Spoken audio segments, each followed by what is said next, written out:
ago, and to see how much gaming has grown and become wildly accepted. It's very widespread, and you've got all of these teams that, you know, their ages are variety, like a 16 to some north of 30, and it's just so cool. You got so many fans out here, the growth of the families, all to witness greatness, the potential to hoist that trophy on Sunday and cement your dynasty in Sapporo. We're getting that much closer with every match. We talked about the 90-point cutoff that is coming up at us, and even though it is the second day of group stages, I think we really should emphasize this is functionally a much shorter day. Yesterday, we had 2 matches on main stage, and we had 2 matches on B stream.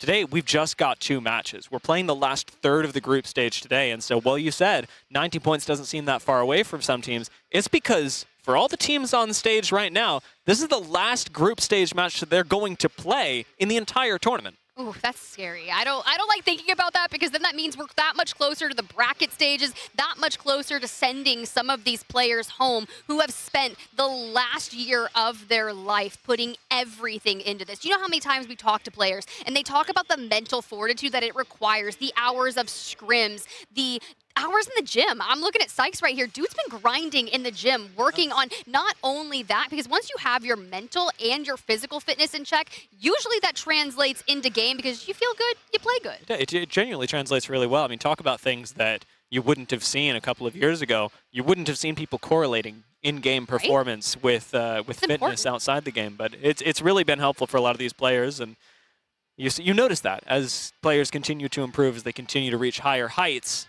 on the world stage, they start getting into the gym. And hey, if you do end up going home tomorrow, maybe go to the aquarium. Thank you. Thank you. Not you. Oh, I was like, wow. Not you. Wow, bro. I just got banned from the caster booth. He evicting me out of here. Doesn't like what I'm doing anymore. You know what? Where's Graceful? Where's Graceful? I hear he's available. Lock in tip. We got Game 2 of Olympus coming up. I need you. Okay, we got this. I did see that the Legend ban was actually going to be Alter. So you think about the historical scrims performance, like usually who's going to be banned. It was typically Bangalore. Alter usually goes out after Game 6, which really wouldn't matter for this 6-game series. So seeing Alter come through here, no more of those Void Passage building plays. So you're going to feel slightly safer in some of your homes, but this is very dependent on where we're going. A power grid, that's going to be really important for Alter. But let's say we go over to the east. We go back onto that Grow Towers-esque ending, similar to where Liquid Alienware starts. You got Gardens, that Shopify Rebellion. A lot of those squads run into each other early on, but that's only if we stay maybe in that vicinity. Yeah, the value of Alter was really evident in the last game, especially with us talking about how the wall between Power Grid and Rift basically became a formality. We saw Alcatia make their push off that. We saw Falcons make their push with Alter into Power Grid as well. The other legend that, of course, was super impactful last game was Valkyrie, completely changing the game, and that, at the very least, is going to stay with us. So the truth that you can rapidly relocate in a mid-game scenario that does not favor you, still going to be arguably the most important tool for these teams coming into Game 5. Well, as we start with Shopify, wait, Men of Culture, we're not starting with Shopify, we're going back to the Men of Culture, who are the Men of Violence, floating on Horizon, and you've got Sparrow in the mix. The niche picks not gonna start here. Yalari Man said, bro, get out of here. We don't even want to see you nearby us. You know, I almost said something. After watching so many hours of WIG scrims, we gotta lock it in, baby. Unlimit send Men of Culture packing. Not gonna give them another first strike. Instead, they take one for their own. Yeah, this was a nice way for Unlimit to change the game. We talked about, rather, as I said, Jayhawk talked about the chance that Unlimit would just go for these kills, and quite rightly so did they do that in our second game. You get that much more aggressive early when the 3v2 is much more apparent. Once you let people pick up attachments and things like that, suddenly a 2v3 becomes very feasible, especially for a roster like Men of Culture, and a partial roster at that. Our next zone, however, going to be a little bit different. We are heading back to the home of Gen G in Oasis, Oasis, which will unfortunately deny them the ability to play Edge. Yo, this is actually going to be crazy. ALGS moving really quickly. They play on the buildings out behind Oasis, and they just get jumped on. They sense that. Gen G says, we cannot let a team live back here because it can be difficult to push, right? You leave out Alter, but Crypto's still in play. We're going to have EMPs that are going to change the tides of fights. Similarly, we saw it happen with this 5 Fears Cupid Esports environment, but that Spitfire, it just keeps going.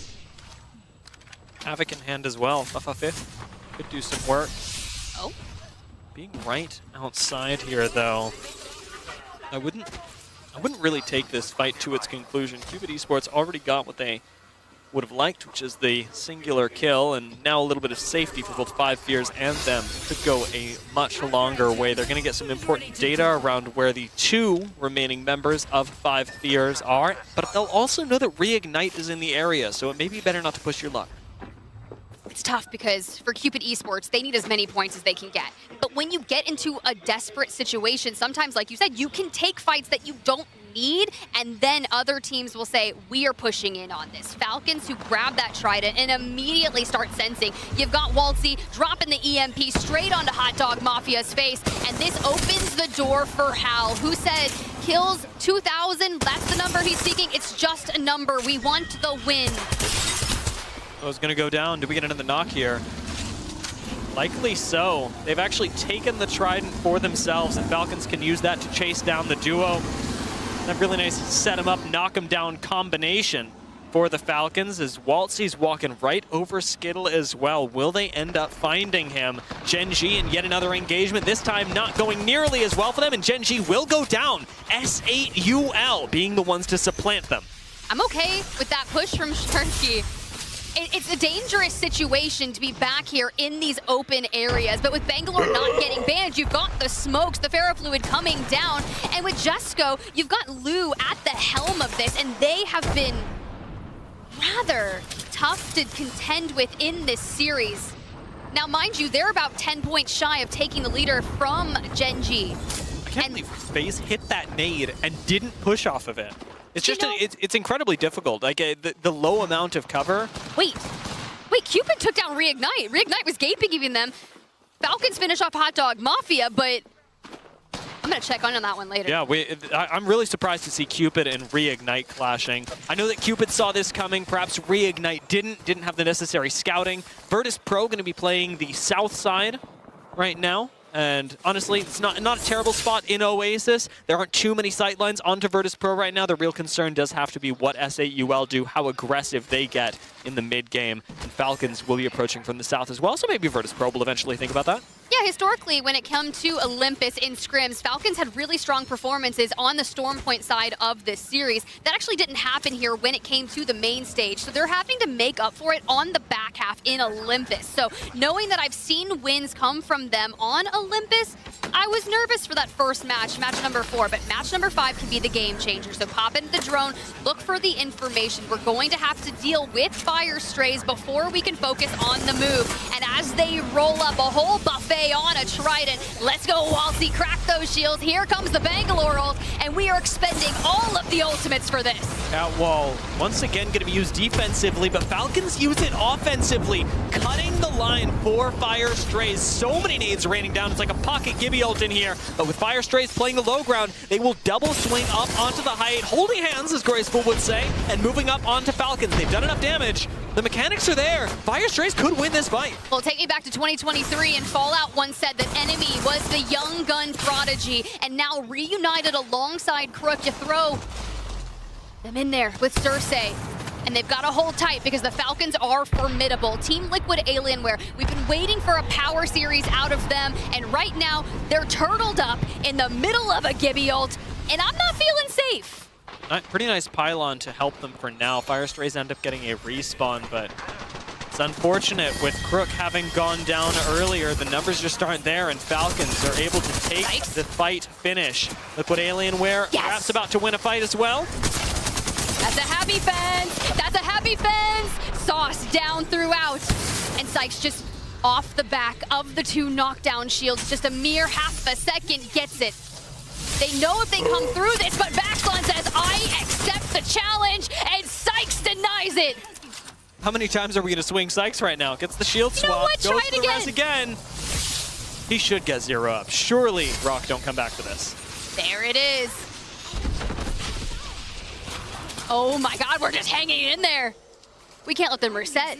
I mean, it's going to be tough to get Funk back into it when you've got so many teams looking at you. And despite that, Rock does get the resets. They're safe inside the building, but not for long. Look at where we've got to go. I'm waiting for this circle to collapse because for the majority of our teams that are inside that next circle, Dia, we are all on top of each other. Yeah, and the outside's so sparse as well. Unlimit over at Hammond. 5 Fears and Cupid could run into each other at Terminal. 5 Fears have actually been playing pretty aggressively in this game. We remember their fight with Reignite earlier. Falcon's going to be coming from the south side as well. So the whole Estates crossing is almost certainly going to result in some engagements. I'd like to see Falcons continue to play the south side over here, not commit all the way into Oasis until they absolutely have to.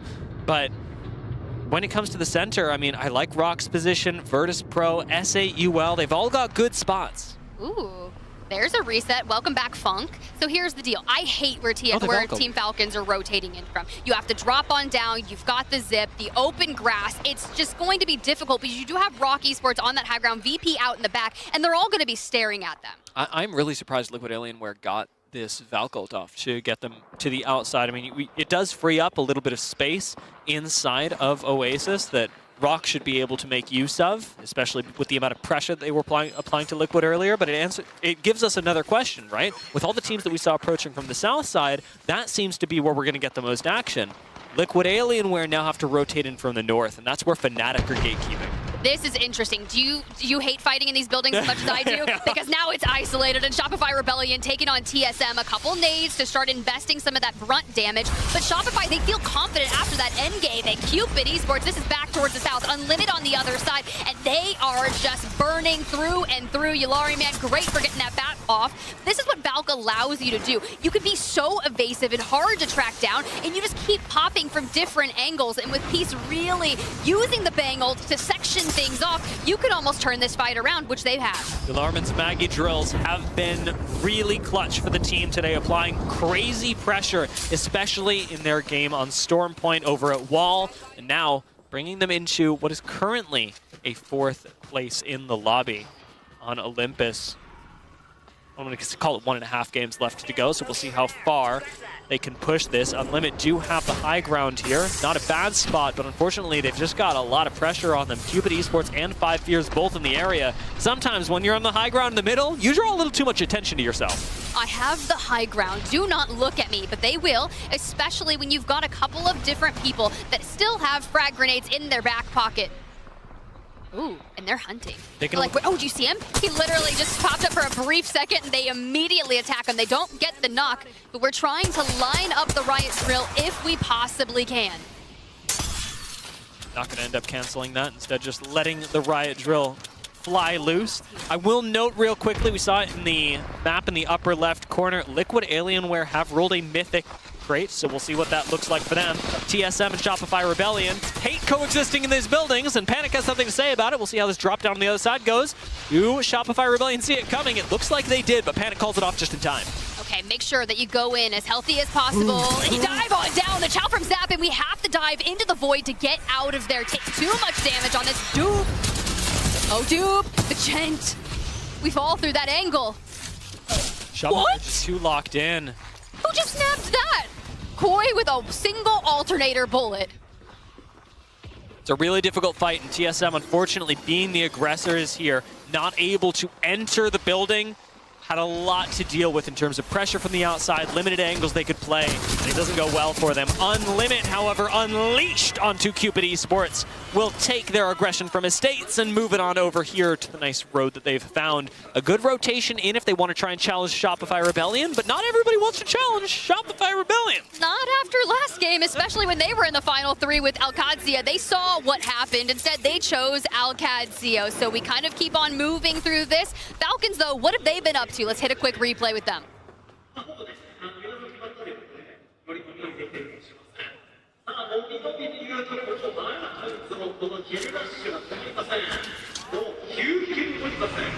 Yeah, we saw that. Five Fears, they just got eviscerated. Another reset coming in. TSM, they're down in the corner. You can see Panic has already tried to rotate through. They were nearby Shopify Rebellion, who had just taken them down, causing them pain and suffering, and Koi doesn't even have to do anything. The ring does enough. Unfortunately, we are late enough in the game that this ring is unforgiving. Shopify Rebellion have effectively won the fight for this side of the zone. And TSM's death is more of an eventuality than anything else. Gent's going to go down, and TSM will fall, even as they hit an unfortunately timed respawn. 11 squads left. Liquid Alienware want to move us down to 10, fighting up against Rock. P2020's in hand. Zero looks for the last couple of shots. We've seen a clutch from Rock before. Will they end up pulling it off once again? It looks like no, as they will at least escape with their lives. Liquid Alienware get this building and pick up a little bit of KP, but have to play very carefully. Oh my god, Zero! Zero is looking. He's out for blood. Too bad Rock Esports has already been taken out, but he's just making sure that they are not surviving here. And congrats to your new building. And Shopify, let's get in there. We're fine. Yeah, I know. Come. Don't. We want to hold the spot. We want to hold the spot we can. Zap, you get in Vizier. Go in Vizier and drone behind us. Go in Vizier, drone behind us. We'll start walking up. We have to listen. We're going to hold this deep bar. Go for my ping on the bottom left, and we're going to get Jen down there, okay? I got the team here. They might wrap us. Zap, give me V. Yes. Yeah, I'm loading. One guy. I got team northeast here. Yeah, listen, we need to hold the team that was shooting the Falcons, okay? That's it. That's all we need to worry about. Team, Buckle bonus. Okay. Fine. I don't think there's anyone up there anymore. Okay, can we walk up together? The team went in back left corner. They went walk up together, look to get a spot. We're not in there. We have to kill them, guys. Come to me now. I bingo. Let me set drone. Let me get close to Okay, come here, get a drone here. Boy's gonna bang out them, and we have to kill them. Okay, bro, get up. Try to like smoke up to that coin, bang out them from there, okay? Smoke across there. Step, gonna DMP, okay? Okay, Koi bang out soon. And with the ring at their back, they have to keep barricading forward straight into Unlimit. They were inching closer to VP. They were chasing that power position that they had, and instead now have the prior match winners at their back. Koifel down, Zainu down. We're just looking for the remaining member. And they're so healthy doing it. Yeah, VP's gonna come look at this. Unlimit's defensive game is so good, and like you talk about, with VP so close, it's important that Unlimit are able to watch their angles, keep an eye on the most pressing threats, because right now it's the thing that is keeping Unlimited in the game and moving them even further up. Just taking a little bit of poke at the remaining members of now Riddle Order. Shopify Rebellion going to be in that corner as well. Phase fall in the meantime, and there is still crazy pressure being put out by Larman.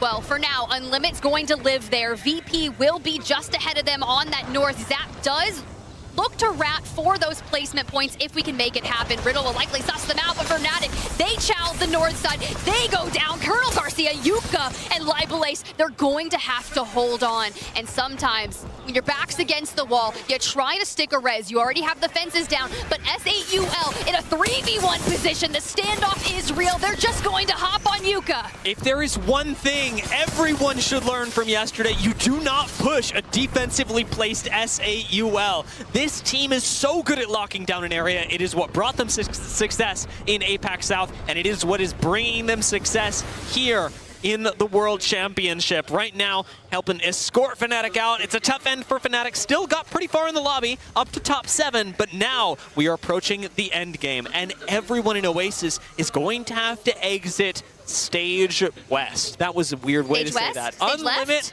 are going to be the only team still in there. Virtus Pro can actually share space with them, and I'm really curious to see whether Unlimit and Virtus Pro choose to coexist with each other. Who are they going to full send? Riddle's already popped an ult as well. Everyone's getting the information of what's going to be available for them. And are they dropping? Where are we heading?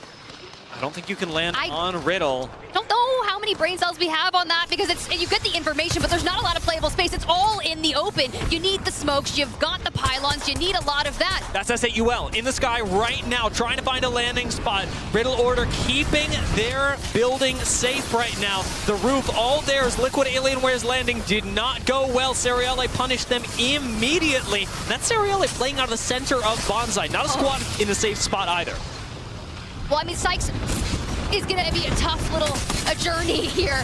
You have to destroy the fences. You've gotten the stairs. You have a team below you, a team across from you, and the ring is pushing you forward straight back to the lobby. And look at the receipt of the kill feed. Sorale joined them as well for VP and Unlimit. They've been here. They've taken their power position, and S8UL, they have the other side. S8UL did really well there. However, they used a Catalyst ult to keep Virtus Pro and Unlimit from looking at them, meaning they don't have that key cooldown for the next few minutes. Unlimit choose to take this time to move on to Lou, weakening Virtus Pro. Do S8UL take the bait? Do they end up committing to the fight? But you need to stay healthy here, and I love that we have the Valk in the back with the bow check. VP's down, but S8UL, they are healthy, they are poised, and they have the time to pounce on this. They're not finding a weak Unlimit. They're strengthened, and they're looking for the top of the leaderboard. 3v3 right now, and Unlimit have really prepared themselves, and unfortunately, S8UL cannot stay defensive. They need to be popping ult excels right now. Everything is going to come down to the wall cooldown.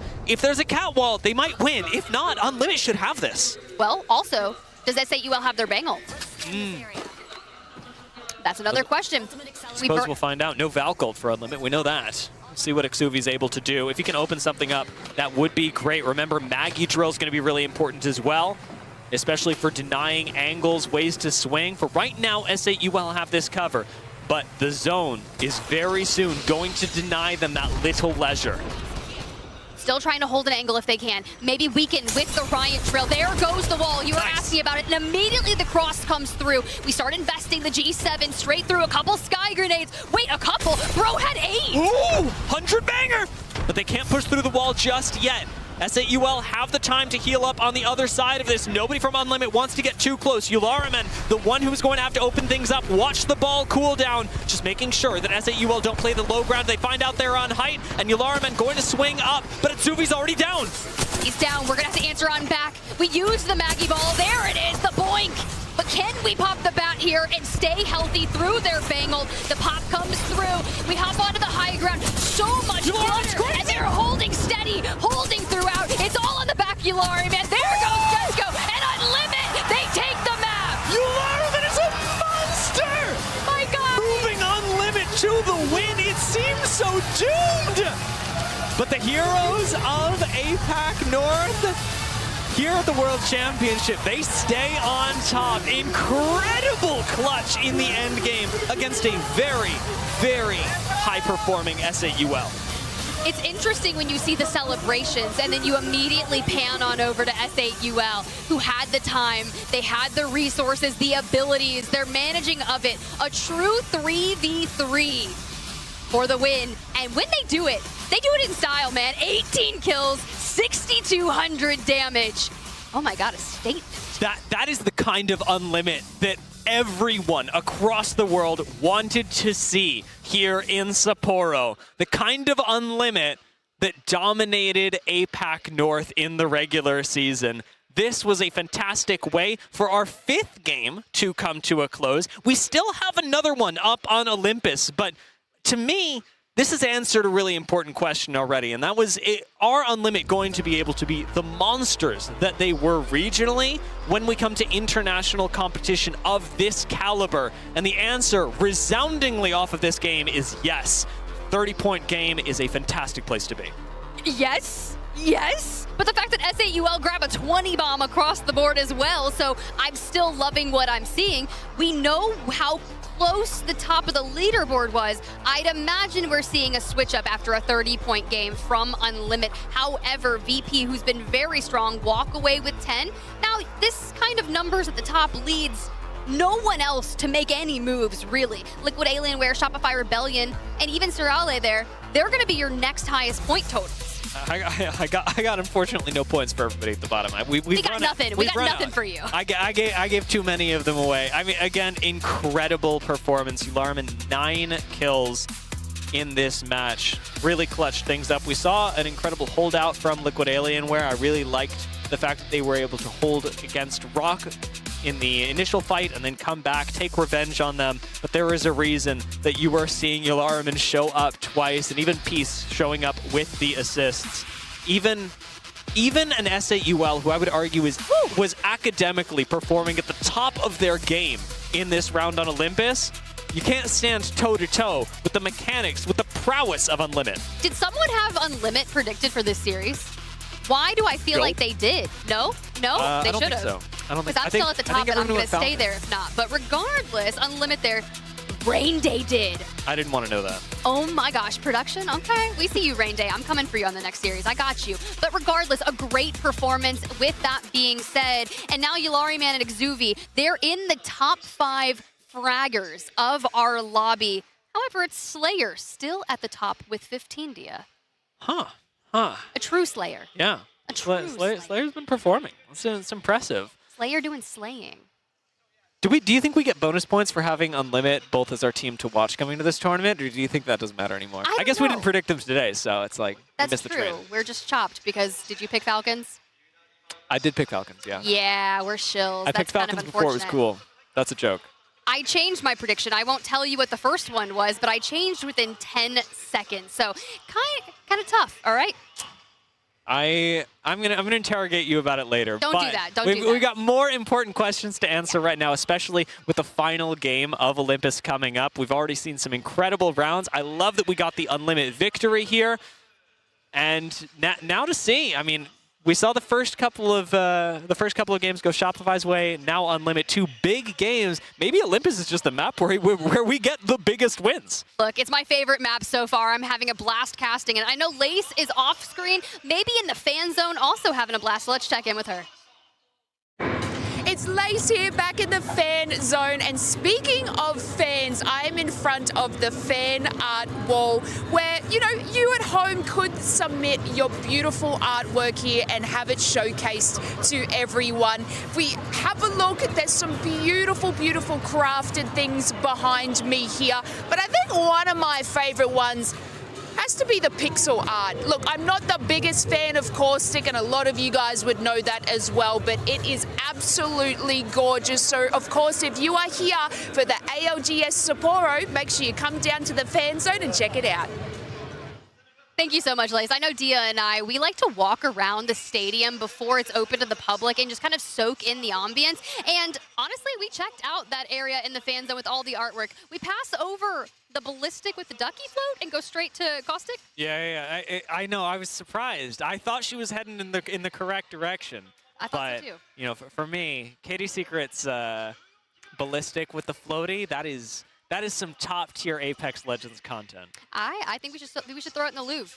In the Louvre? Yeah. Did I say that right? Oh my God, I took like 10 years of French, and I was like, did I just botch that live? Because that would totally happen to me. You nailed it. I mean, if we go to France, I'm sure that they'd have problems with it, but for right now, it's okay. And we probably would, but good thing we're in Japan, and good thing we're having a great time. A couple other things over there in the fan zone. They've got the Nessie origami. There's a ton of food that we can smell from here. I know Glitter was talking about some of the street food style of things. I just need to take a ton of money over there and sit by myself and just eat. I have to take my half-finished origami Nessie and ask somebody to teach me how to finish it, because right now I have 3 triangles and no idea what to do with them.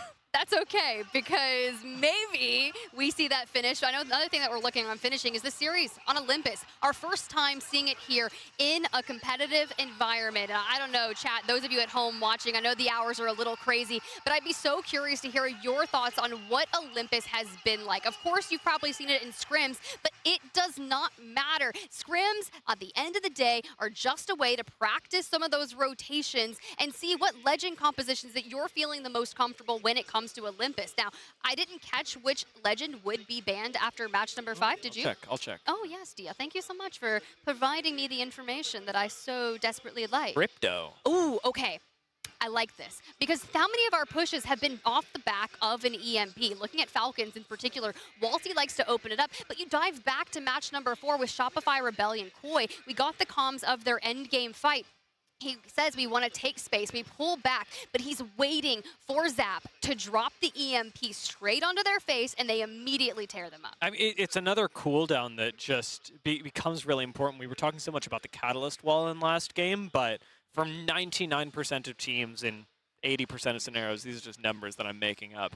It is the most important cooldown in your fight, is whether you have crypto EMP or not, whether you have the ability to win a fight basically instantly. Well, you know what's going to be ended in an instant is the fact that we have a battle at the top. Gen.G currently situated 1 point away from Unlimit, who's in first place. Think of how massive this would be for them. They've had nice moments through the group stages, but to get here on the main stage, take that win with we know what the cutoff is at 90 points. You know, give or take, we think that's kind of a nice number that would be safe to grab yourself in the winner's bracket for our bracket stage tomorrow. And then we have Virtus Pro. Now, I'm looking at Slayer, I'm looking at Lou, and I'm looking at MT. I had a chance to work the Red Bull Legends in just, I believe, a month and a half ago in Chicago, back in the States. MT was there competing, and I got to speak, dude, he locks in. That guy is stone cold. Sometimes he scares me. I don't know if that's the Australian in him, but that just goes to show you he comes in here and he's honestly one of the nicest people. But knowing there is no room for niceness when it comes to this game, you have to be aggressive in your pushes, you have to get locked in, and you have to decimate all of the competitors, especially in the final match of your series.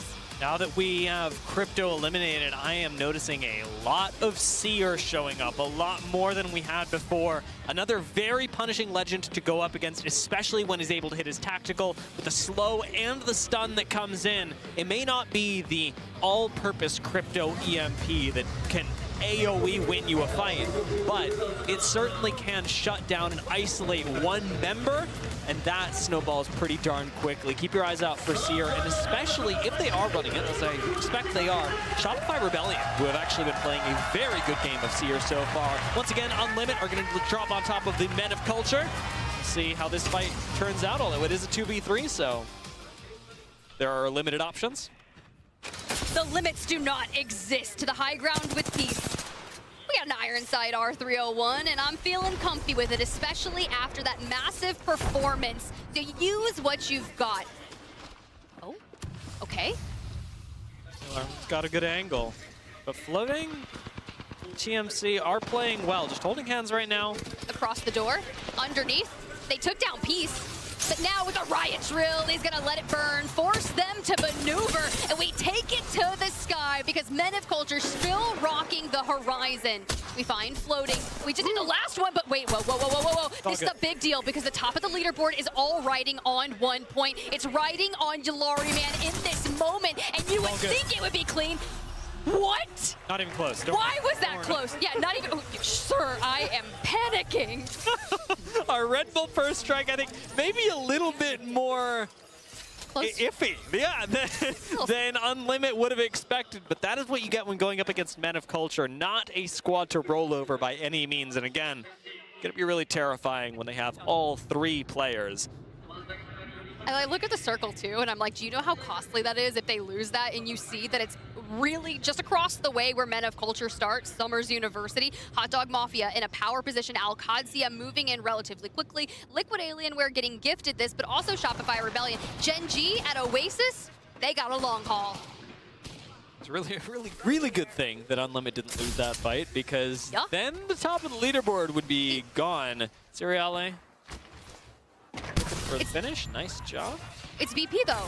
They're the ones at the top of the leaderboard. They're in second with 60 points, tied with Gen.G. We can't afford to lose MT here. Now, I didn't see necessarily what led to that, but I know that they're still looking for the remnants of Virtus Pro, Slayer and Lou. Well, you know, Lou's just taking a nice little stroll. Now here's the really nice thing if you are Virtus Pro, and that is that we don't have a lot of cryptos in the lobby. True. So most people are going to struggle a little bit more to hit a survey beacon from distance. The exception is going to be teams like TSM. Running Sparrow, you do have the ability to sort of remotely hit the survey beacons and get information on where everyone is, but even that, with the 50-50 that we're seeing between Sparrow and Seer, is going to give you a lot more breathing room as Virtus Pro, who is hoping to make their reset in Gravity Engine. We'll also see a lot of those Valkolds come through to give them information more towards the late game. Is very similar to what we had when we had that back Oasis end game, and it's going to be exceptionally powerful when you have the teams moving from the west, from Power Grid like TSM, that are going to be trying to get on out, but they actually don't have Valk. You're right. They have Sparrow. I do love that though. Yeah, Sparrow really good in endgame scenarios. And honestly, even like mid to late game, if you're taking triple ult, he can go really crazy. Gotta bring the See her exhibit on out. display right now. Reignite, tanking what they can, but they're staying healthy through it. Now, of course, the G7 scout for the mid-range to cover on through. The Falcons, they would like to get in on this. It's Waltzy that's going to be credited with some of the KP from this fight, which forces the pacing of them here. As Reignite finish Cupid, Falcons are actually pretty safe. We know that there were 3 squads involved in this engagement, but Falcons have their backs to the edge of the map. And so they know that nobody can come up behind them. The fear of a third party is really assuaged, and they just have to hold off Reignite for the moment. The problem is that for both these squads, they do need to move significantly further east as we're going towards Summers University and Grow Towers. And as I look at it, of course, with the crypto ban, you think, what is Waltzy going to do, right? They lock in, they've got the Gibby, and we keep on seeing all of our teams on the northern side. TSM moved, Fnatic moved, and they moved straight into Shopify. Virtus Pro have made their recovery. We did wonder how that would go earlier. Now they are back up as a full 3-person squad down in Bonsai Plaza. Well, Fnatic still have to deal with Shopify Rebellion, who unfortunately are not making this crossing easy. Gravity Engine kind of a maze, but Fnatic are navigating it well to at least not go down. There are a couple squads in this area that we talked about. Shopify Rebellion, TSM are showing up at the same time. So Fnatic, I think, would like to get out of this POI as soon as possible. Their exit into Gardens could not have come any sooner. No, this is going to be really nice for them because you can kind of keep on moving. I'm sure Shopify is going to look to try and cut them off if they can, but it should be safe into Grow Towers if we can make that happen. For Fire Strays, 9 points on the series. This is a do-or-die scenario when it comes to salvaging points for this, knowing that we need about 90 points to solidify ourselves into that winner's bracket. They've had some nice performances in other grouping matchups, but to feel confident and make sure that you hit the 90, I want at least 30. I would imagine that's their comfort zone as well. I don't know how FYR Strays are going to continue dealing with this, as already group stage has been very swingy for them. This is a roster that, I mean, when they're on, much like Gen G, when they're on, they are going to slay every single team in the lobby.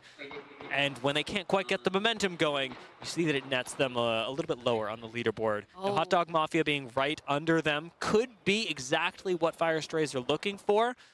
Although, I wouldn't be too confident going up against Hot Dog Mafia if you don't get the drop on them. If you don't get a 1-clip, they have been a very good fighting squad. And honestly, I saw Rambo this morning, and he said he was feeling really good. So you come in. You know what Rambo has changed today? I was listening to their comms earlier. Rambo's being really good about letting Alberlele know exactly when he needs to look at the map. He's calling out ring pops, which is an underrated thing, is just keeping your IGL on top of the next task that they have to do. It's a small thing, but I really appreciated it when I popped into their comp this morning. Do you know why I think that they're doing that? I feel like Alb was talking about specifically when he has to manage not only IGLing, but also like the mechanical ability of fighting, and sometimes it can be a lot, and if Rambo is doing that, hey, maybe that's working. But as we look towards where that next circle is, of course, Hot Dog Mafia, a team that we're talking about right there in the center, just kind of off Stray. Team Falcons still carving their path through the south, straight into Fire Strays, which we were talking about that cutoff.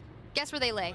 21st. So this is very important for them. Yeah, this game is massive. The last game of these teams' group stage.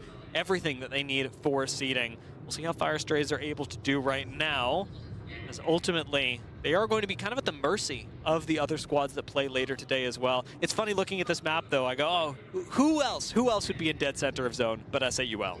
Yeah, actually, that's not bad. Fnatic, though, we saw them kind of dealing with Shopify Rebellion, and they ran off through Gardens. They've nestled into that next circle. But when you have the Falcons, who just jettisoned themselves into the circle in between multiple teams, we saw them take a ton of damage. The reset comes through. We'll check in with them in a bit, because there's still so many teams on the outskirts, and Reignite over by Terminal have some of the heavy-hitting teams fighting for the top of the leaderboard, like Gen G across the way and Unlimit ahead of them.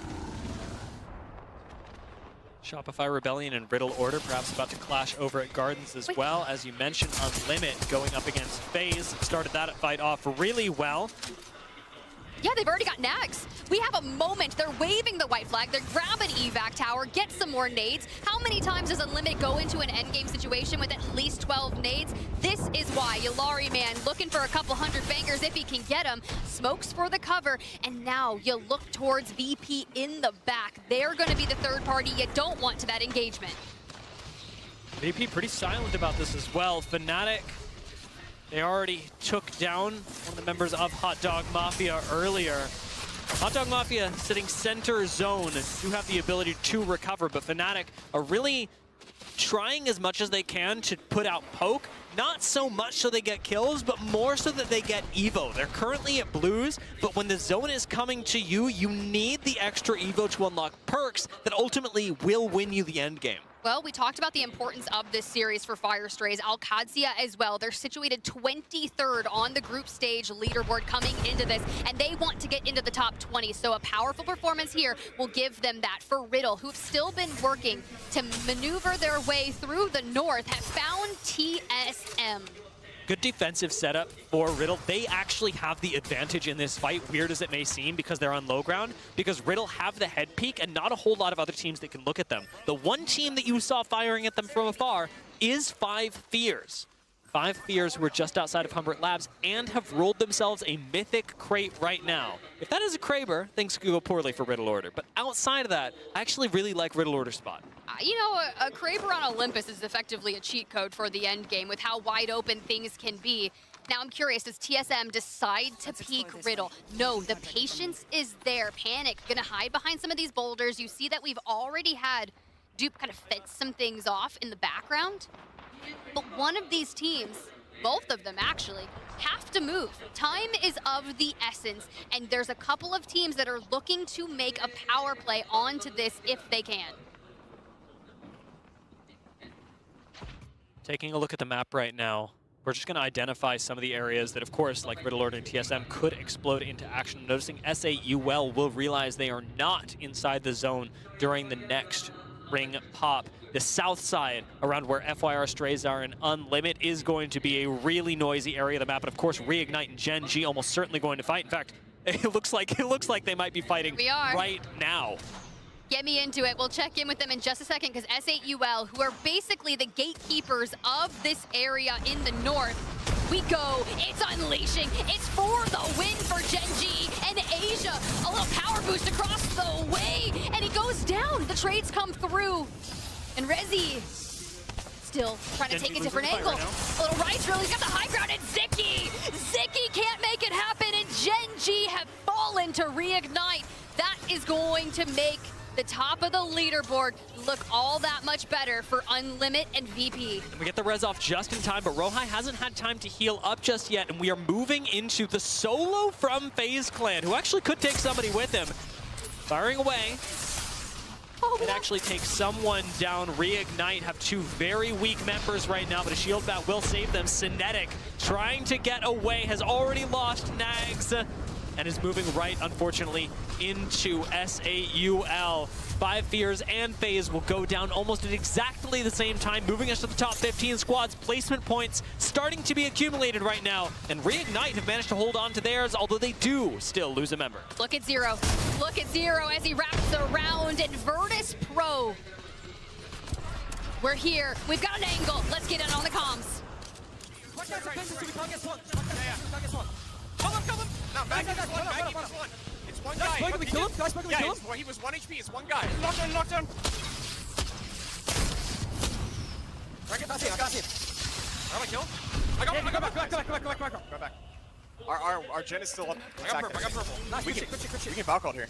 Yeah, we might want to, honestly. I'm going forward to our Gen, okay? How many people are fighting right Talk now? about spots. I don't look this game drop. Remember when I DC'd that one time under the staircase here? Yes, that's what's good. That's what's good. really good. Flying. Valk. They're fighting on the right too, bro. They're fighting in deep summers. I'm grabbing this. Is your team here? I'm not seeing any picking. They might have went up to third or something. We still need to hold our back though, kinda. Not really. Bro, they're hard fighting deep summers. Yeah, can we walk up? Can we walk up? Grab every. Yeah. Is this team down here? Because Team in here. Team in here still. I don't know. This loop. Check. Care this I'm loop. walking up here. I don't know if there's anybody in here. Okay. They are. I can't tell though. Yeah, they're in there. Here. Come back up to us. Team in here. We have a really good We raptor. can Valko and land down here. This spot's really good. Yeah. You know what I mean? The low ground here? Yeah. Really good, really good. They're just fighting me back in the map right now, God spot. Wait, can we walk up on it? Is there a team just sitting here, though? Yeah. Virtus Pro have noticed it. Unlimit and Fire are fighting at exactly the same time. They do not know that it is those two squads, but we see him showing up at the kill feed right now. Unlimit staying on top of the fight, but just at the nick of time, Shopify Rebellion come in and take out the first place squad. Well, now if you're VP, this is looking really nice because you're just a point shy of the top of the leaderboard, and they identified the fight. They're pacing themselves to make sure that when they move into this, they are healthy because Shopify Rebellion, they're not. They need a reset, but they don't need Team Liquid Alienware and Falcons moving straight in. Shopify Rebellion were very close to first place in the group as well. Right outside the group of those three squads, Unlimit, Virtus Pro, and Gen G, that dominated the top of the leaderboard. Liquid Alienware, Falcons still looking for their spot in zone where Hot Dog Mafia are currently in the center of. We still got Virtus Pro in here as well, and Riddle on the roof. Riddle on the roof is going to be difficult for these teams, especially if they're trying to rotate in. But good thing they're not. We all have to move. It's Hot Dog Mafia at the zone. It's VP who don't commit to Summers University deep will be able to poke the prod and take the KP from these teams. Deeds going down. Bad news for Rock. Meltstera low on the high ground as well. Riddle struggling to stabilize. Rock are going to do the wise thing and get the heck out of Dodge, but with Unlimit having fallen right now, with Gen G having fallen, Virtus Pro are just 1 point off of surpassing Unlimit. Gotta keep tabs on them for Rock. This is a nice series. You're situated around that 30-point mark. You're pretty much guaranteed bracket stage for the winner's bracket. So you're learning Olympus at this point for the next time that you see it against a lot of these same teams. We talked about Riddle on the roof. They drop down. They start to contend with Team Liquid Alienware, but Taida takes a brunt of that damage. Thankfully, we popped the bat. We work on the healing because Team Liquid Alienware, they still have to deal with Falcons. They still have to deal with Shopify. Almost surely Riddle are Valculting right now. Unless they don't have it, that has to be the answer. And it's not a great answer. It's not a fun answer. But unfortunately, sometimes you just got to Valcult because otherwise you know you're meeting the same fate as Rock, who have just gone down. We are in the top half of our lobby right now. Riddle have got to play things extremely carefully. I feel like they wanted to hold on to that Gibby ult just a bit longer. We expend it straight forward onto them. And now 8% away from Valcult.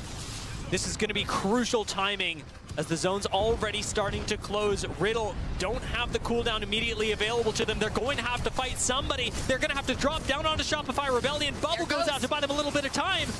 Valcult still not ready. Shopify Rebellion watched them go over, but that is a weak Riddle on the high ground. Oh, and it's Taida, and he jumps on over. We get a brunt of that. We take the cover. We've got Meltstera trying to hold steady. But with the Falcons on this side, you've just got no good option. Shopify at the right, Falcons on the left. You are the sandwich you don't want. You jump on in, you try to get KP, Falcons and there's nowhere to go.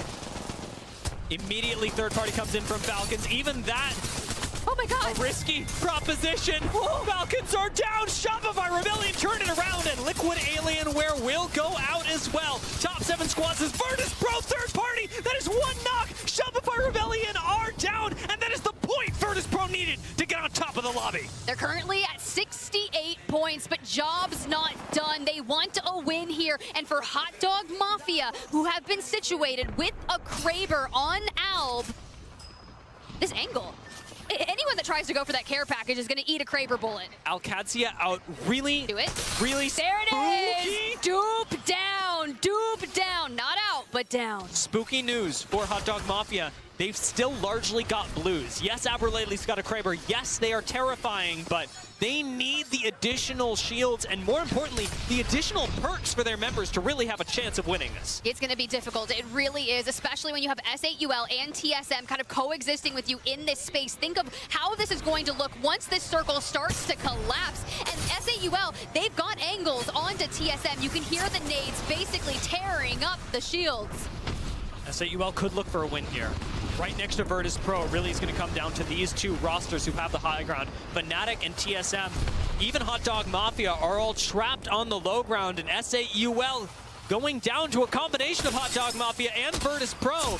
It's going to be tough for them. TSM will fall. A nice nade from Yuka F to finish them off as SAUL get pushed out of the lobby by the Hot Dog Mafia. There is a good chance that Fnatic convert this to a win. They hold the space. Ooh. They've got a pylon down. They have a triple take to keep that pressure, but they have to deal with VP, who is also on the height. In the last game of their group stage, in their last game on Olympus, will Fnatic convert into a win? With Virtus Pro losing Lou, they very much could. A huge break from Yuka and a takedown. Fnatic are fighting for the high ground. Fnatic will control the end game if they've got VP down. They've almost got VP out, and Hot Dog Mafia are going to have to make a play to get up here. We're trying to work around the knockdown shield, and instead, we can see through the air, Rambo's up top.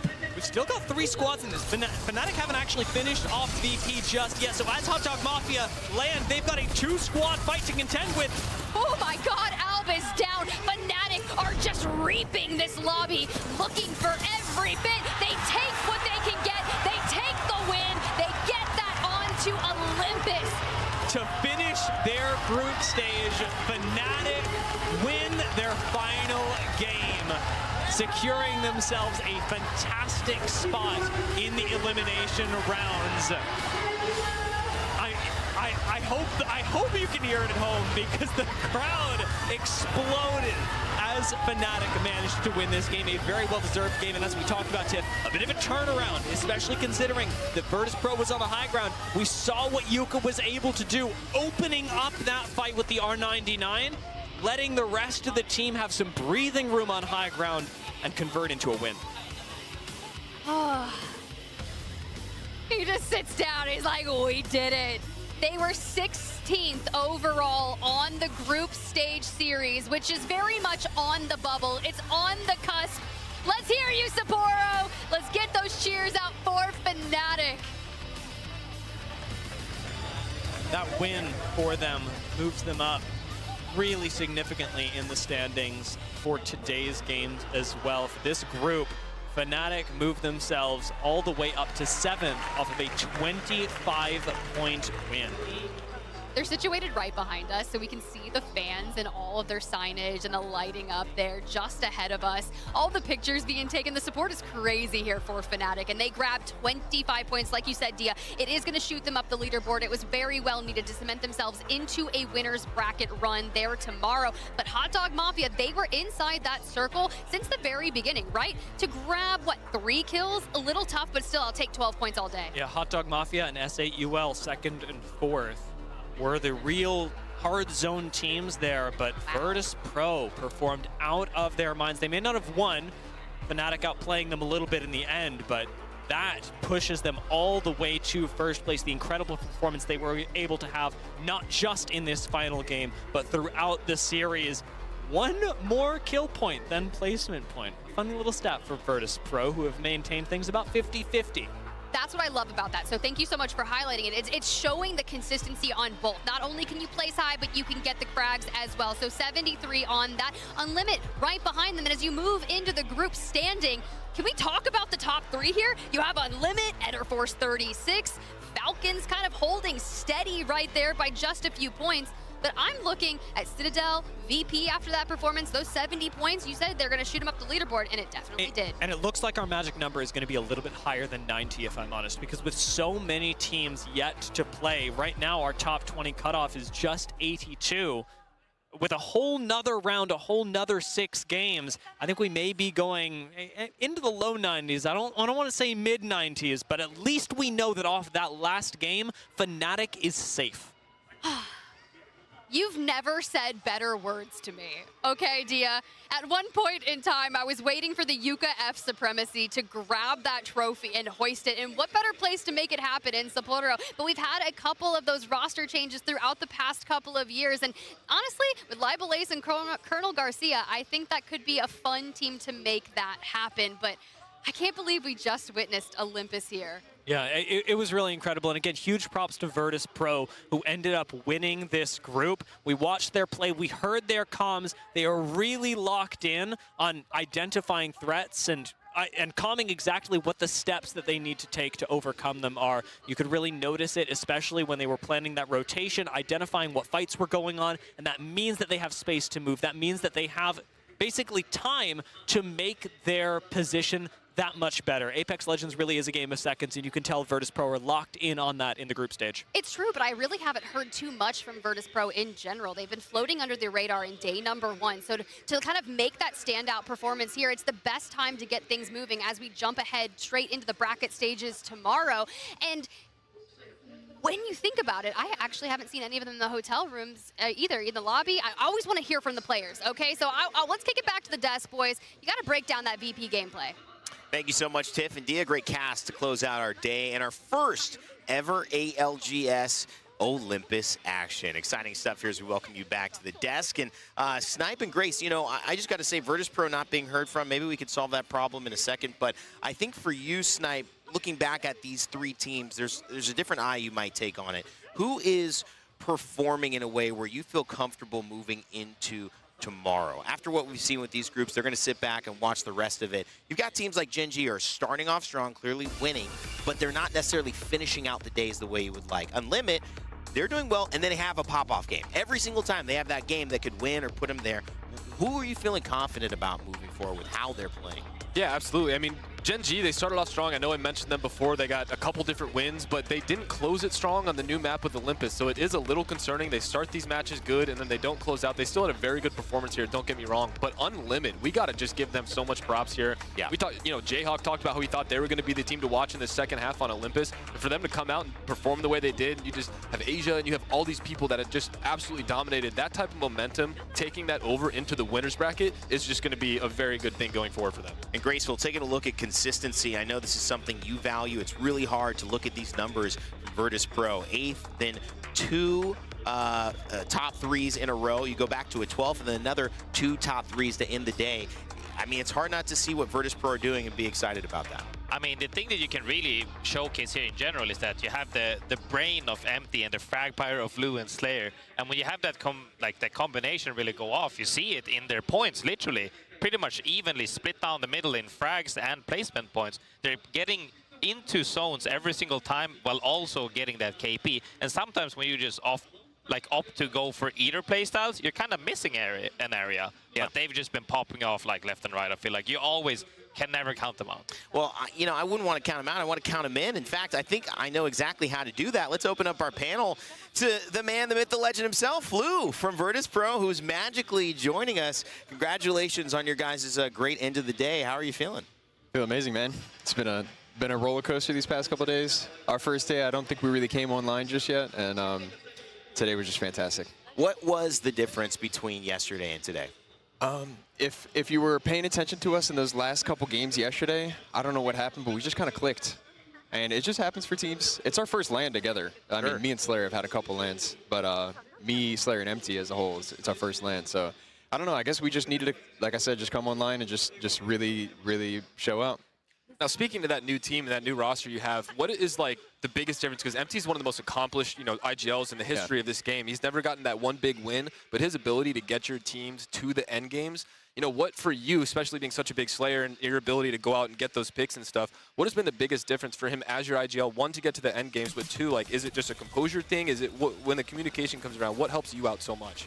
Yeah, I mean, it's just, I'm very grateful to have an IGL who's just like calm, cool, collective, and you'd think that the best part about getting a fresh IGL that like is one of the smartest players in the game, you'd think the best part will be that he gets us into end game or whatnot, but it's the fact that now me and Slayer are able to focus on one another, and we can play as companions in game. We can play as a duo that can just kill everything. So he gets us in these spots, these transition spots, we look behind, oh, we can clear this, we can clear that. So we find ourselves picking up a lot of these KP, but also being a main contender for being in that last final ring. You know what I mean? I want to talk about this actually replay that we saw, because Graceful and I were going back and forth. He was saying Rock should have won that game. You guys were able to push up onto Unlimited, who had that high ground there. How did you navigate that? There was an element of, you said, being able to just focus on the stuff that's important to you and Slayer. Yeah. Is it that ability for Empty to kind of give you guys just almost a weight off your shoulders to make those moves, or was there a specific call that made that win happen?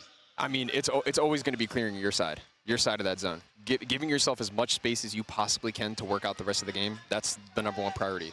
And when Matt says, well, I call Matt Empty. When Empty says, who the heck is Matt? The heck? We don't know a Matt. When Empty says, let's clear the side over here, then that is me and Slayer getting kicked into Ignition. We kill that, and then we have all the space. It's always going to be the best thing to do in endgames. Yeah. It's great to see the way you guys have transformed. I think it's hard to ask a question like this, but I want to get your perspective, because so early on in these first 2 days, you're trying to figure out who you are as a team, how you're meshing, especially in this new environment. But if there's a team that you've noticed in the lobbies that you've played who's doing things really well, who maybe is kind of overperforming or catching your eye, who is that? I mean, come on. We all know, we know who it is. It's Falcons. They're fantastic. I mean, they're a great team. I mean, that's pretty straightforward. I do appreciate the candor. There's a lot of squads here who have a lot of pressure on them, especially from APAC North as well. Unlimit was a team that you guys were going toe-to-toe here and there, and they have these big pop-off games. What spells success more for you? Obviously, you guys come at the top of the group. Do you like that consistency? Do you want to have more of those pop-off games in these upcoming series just to show that you can? What are you looking for now if you could put a moment to improve going into the elimination stages tomorrow? I'd say that the most important thing in these games is that you feel comfortable going into the next game with how many points you just got. And I know that sounds obvious, obvious, but it's like getting consistent points, because you have so many teams who will go 2 games with getting 3 points or so each game, and then they'll have a really crazy pop-off game, and then they'll get 0 points or whatnot. But getting like consistent 8 to 10 points every game, I mean, I look at the scoreboard and I'm like, okay, well, we got 73 points. Okay, where did that come from? But we did win 1 game. We had a 12th, but those consistent thirds, that's what matters. Yeah. Getting that consistent 10 around that threshold every single game is super important. So we just look to work on that. Well, I love it. It's kind of serendipity. Your girlfriend introduced herself to me in the coffee shop the other day at the hotel lobby. We had a nice conversation. Now I'm talking with you here on the desk immediately afterwards. So there must be some good synergy going on here. That's a good omen. That's a good omen. It certainly is, man. Congratulations on everything. Good luck tomorrow. Absolutely. We're going to talk to you in a little bit. Maybe back up on the desk if you keep winning like that. Loose Streams from Virtus Pro. And we've also got another big name standing by. It's Yulariman with our resident Japanese speaker, Ryan Hart, as well.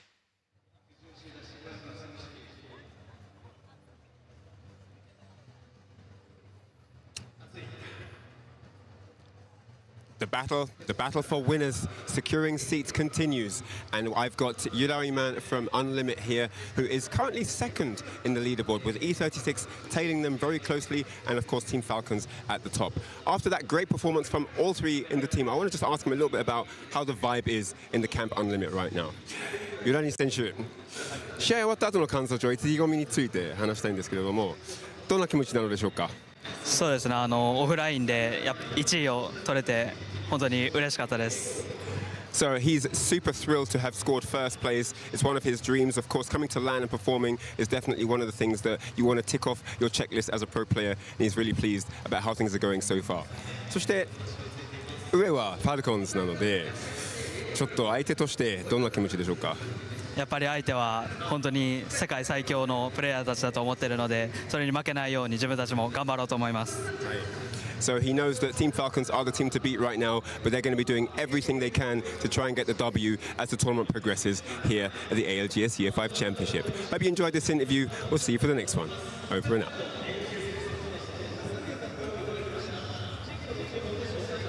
Their performance, they're going to be very happy about their performance. And Limit and Yulariman talking about just feeling confident in this environment, and that's exactly what you need. We've got Jayhawk back. I want to hear your thoughts after talking with Lou. Were you able to hear him with your headset off a little bit? Unfortunately, no. Not much. So we will talk to you about something in a second, but I do, Grace, you were here. He was talking about consistency. If I look at somebody who says that 6 points a game, 4 points a game, that's you. Lou seems to be right on the money with how he's approaching this tournament. Yeah, I mean, you can also see the difference in where the cutoff is for how many points you need per game is defined to what the objective is. If it's just to make it to the next round, then you're looking at the 6 average. But if you're looking now, we need to win. Yeah. Now you're looking at a higher average, or you need, because you don't want it to come down to that pop-off game. Because when you get 1 or 2 donuts, all of a sudden you need a 19 kill bomb like Alliance or whatever. Like, not everybody can pull that off either, especially with the playstyle zones. Because I think people tend to think that anybody can drop a 20 bomb.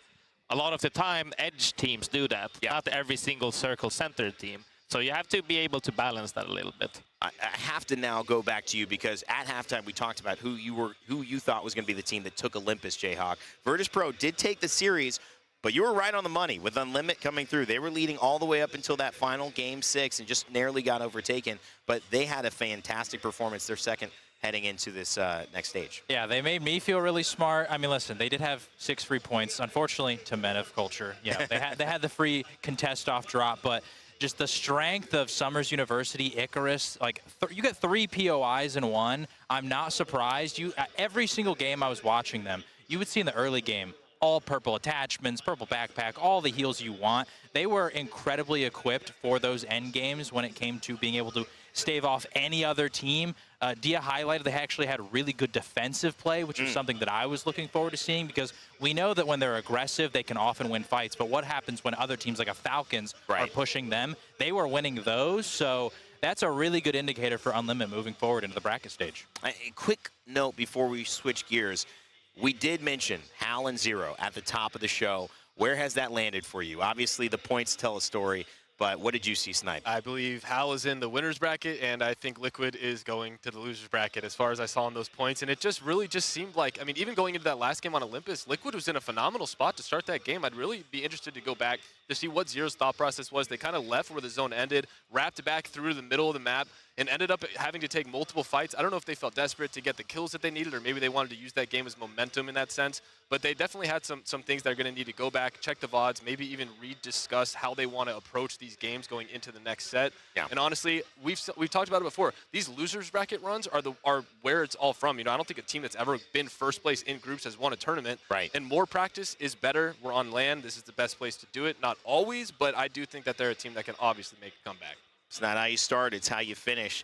Liquid Alien, we're going to try to put that to the test here, as of course they'll be facing a bigger and longer day tomorrow, hopefully trying to get themselves into Sunday's finals. But as we switch gears, we've got a new set about to take main stage. B versus C are done. They will end their day now, but it's A versus D who will be coming up, and that is another set of Goliath teams. I think the other part too, Jayhawk, is that we might have been too low on the expectation of the threshold for qualifying, because he's right. 82 points for some of these lower teams right now with still an entire group to play. That feels like it could get pushed 10, 12 points maybe, especially when you have the likes of Alliance, Crazy Thieves, and a lot of teams who have been okay. Mango, you know, teams that are coming in and have played well, but could obviously pop off still. Absolutely. The threshold is really unpredictable because it just depends on if the heavy hitters do what they're supposed to do. If we go into this next set and Citadel or Enter Force 36 have bad performances, that opens up a lot of points for other teams that could completely change where that threshold is going to be. So it's hard to predict. I mean, we've even seen a threshold go as high as 105, I believe, was the highest that we ever saw. So it just depends on ultimately what's going to happen in this last set. Yeah. Grace, just final thoughts before we head into our break here. I mean, I was just super happy to see the versatility in weapon meta, and also Olympus debut made me very happy. So I think that we've had a great show so far, and it's only going to get better, because I think, like me and many at home, group stages is fun, but we really want to see the winner and the loser bracket. All right, well, it's going to be an exciting one. A versus B is done. Before we head to our next set on the main stage, we're going to take a quick break. But when you have a chance to maybe explore the floor during it, grab some merch. You can check us out online at theplayapexshop.com. And if you're in Sapporo, grab one of these exclusive items as well. You'll see people rocking it. You got to get the hoodie. It's white this year. Ooh, that is looking fresh. Make sure to grab your ALGS merch and rep the way we love to rep here in the ALGS with flyer clothes, as always. All right, guys, it's been a great one. My name's Rainy, that's Snipe Down Graceful Jayhawk. It's been a wonderful start of the day. We've got another one coming up as well. So don't go anywhere. The Year 5 Championship in Sapporo is still getting underway. We've got one more big set determining who's going to go into that elimination bracket, who's going to make it into winners, and where the next storyline of the Year 5 Championship will take us. Don't go anywhere. We'll see you right after this quick break.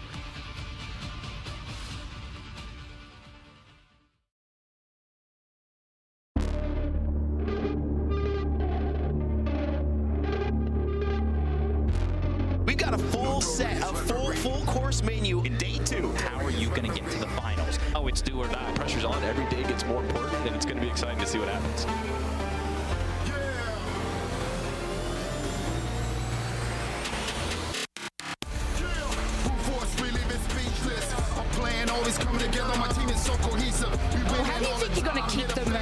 momentum after yesterday's performance into today?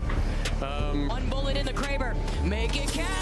150. Hal is clearly the LeBron of the ALGS. Arguably, I mean, one of the top 50 esport players of all time, I think. Hal is truly like the Thanos level figure of Apex Legends. Falcons get eliminated. They go down in third. 2 squads left. Can't Fnatic get the reset. Genji, walk up for free.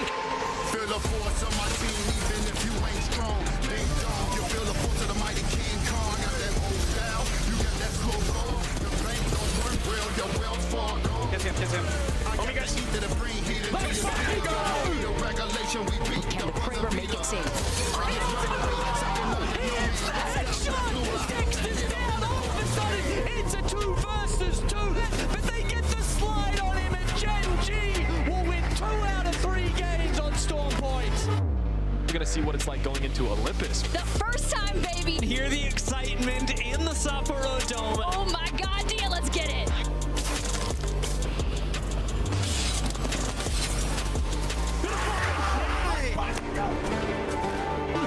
Holding throughout, it's all on the back, Yulari, and there goes Fresco, and Unlimited, they take the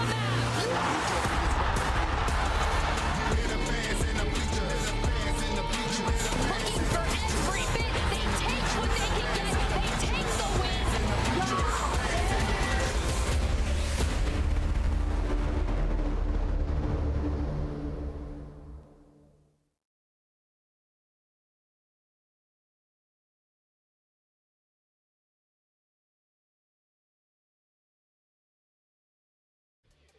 Red Bull is giving wings to the ALGS and the Apex community.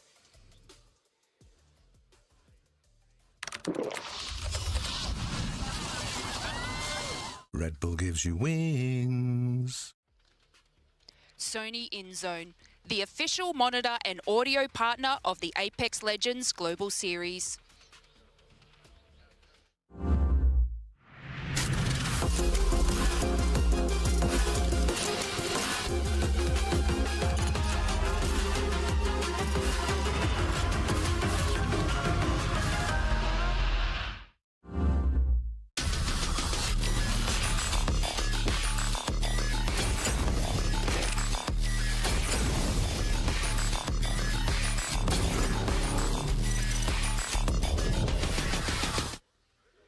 Razer, the official chair partner of the Apex Legends Global Series.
Galleria, the official PC partner of the ALGS Year 5 Championship. Go for a kidnap, or I can take his armor, whichever one you want. I mean, I'll tell you. Hang on, I'm just LOSing my drone. Is there fences on it? Yeah, but I can EMP them. I can EMP them. It would be worth. He's trying to climb up to break my drone again. All right, hold on. Let's go this way. Placing a portal. Live to get in their like bottom floor door. All right, you can EMP. Ash is one. EMP. I can up one, and I got the armor. Go. Finisher. I got him. I got him. Dude, I'm holding door. And I got his armor, bro. You got armor too? I got armor. Punching a tunnel. Incoming rebel. What a marvelous science. Traps. Got one. Traps. Portal placed.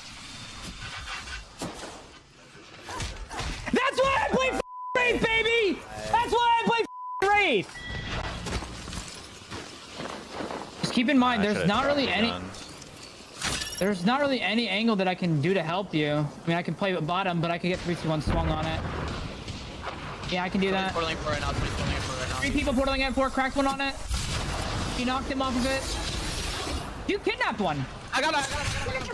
And Skittles gets the Graper and the Skittles meant to do that. Let's just I didn't mean to do it, actually. Yeah. Ooh, fuck the double picking that. I'm going for it. Put Jen? We haven't put Jen down. You're waiting for the kidnap. Okay, I don't have it yet. Yeah, I'm looking at it. I'm going. 100 dead. Nice. Fighting. ที่นี่ตลก เฮ้ยชิบหายแล้วนี่ออนบอลได้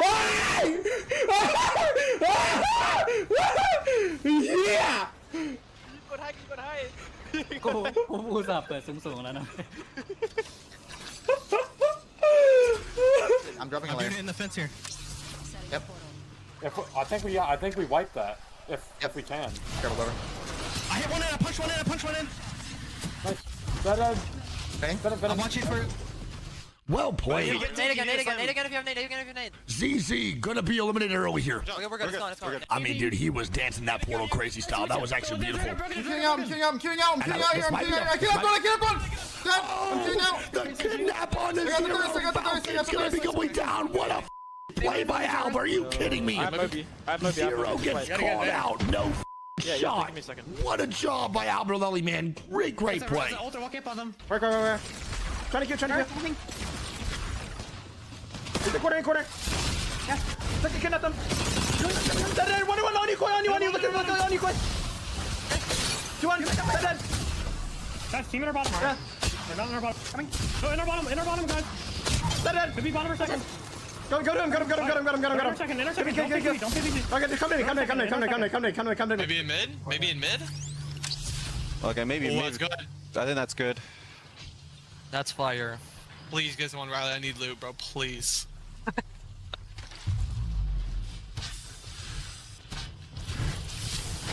Please tell me you got him. Oh my god! Oh my god! Oh my god! Oh. Nice.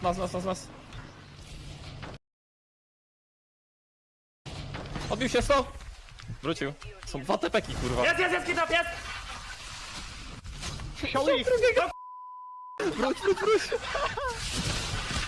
Wziąłem! Kurwa, co tu się dzieje? Nie róbmy tego, okej? Mi to nie wychodzi. Ale nie, no wyszło, tylko kurwa druga fratka z tepekiem akurat tu przyszła. There's a fence on it though, so it's kind of... I'm going for another kidnap in waterfall, okay? Don't know how I survived though. Waterfall? Waterfall. We're trying to queue for you. Way to go waterfall. No, I want to speed up. Speed up. Got come door! Look. Nice.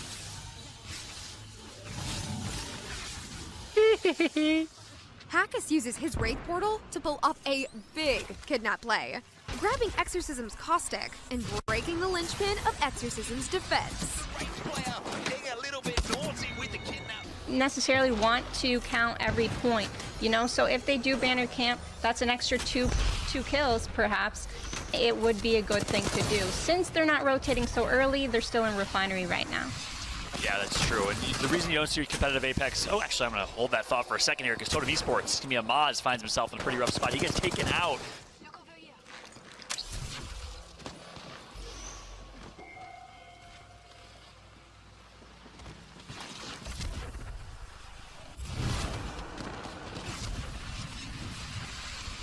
And did they just make that happen?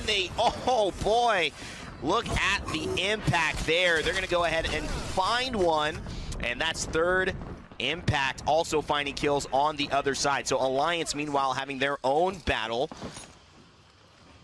Yeah, well, they don't have ring problems at the very least. They can chill for a while. But where is this Wraith off to? Looking for a kidnap, but that really hasn't worked out their way. Do they dare chase? It looks like they might. This could be a complete disaster. There's a caustic barrel right there. Says hello, cracks, and just goes back. That is very cheeky indeed, but my God, was that a risk? Same spot. Wait, right there. I'm looking at them. They're in a bad spot. If I die, careful. Look, I just test if I die. Okay? Yeah, I'm with you. I'm moving up. Watch for it. Yep, watching for it, watching for it. I got him.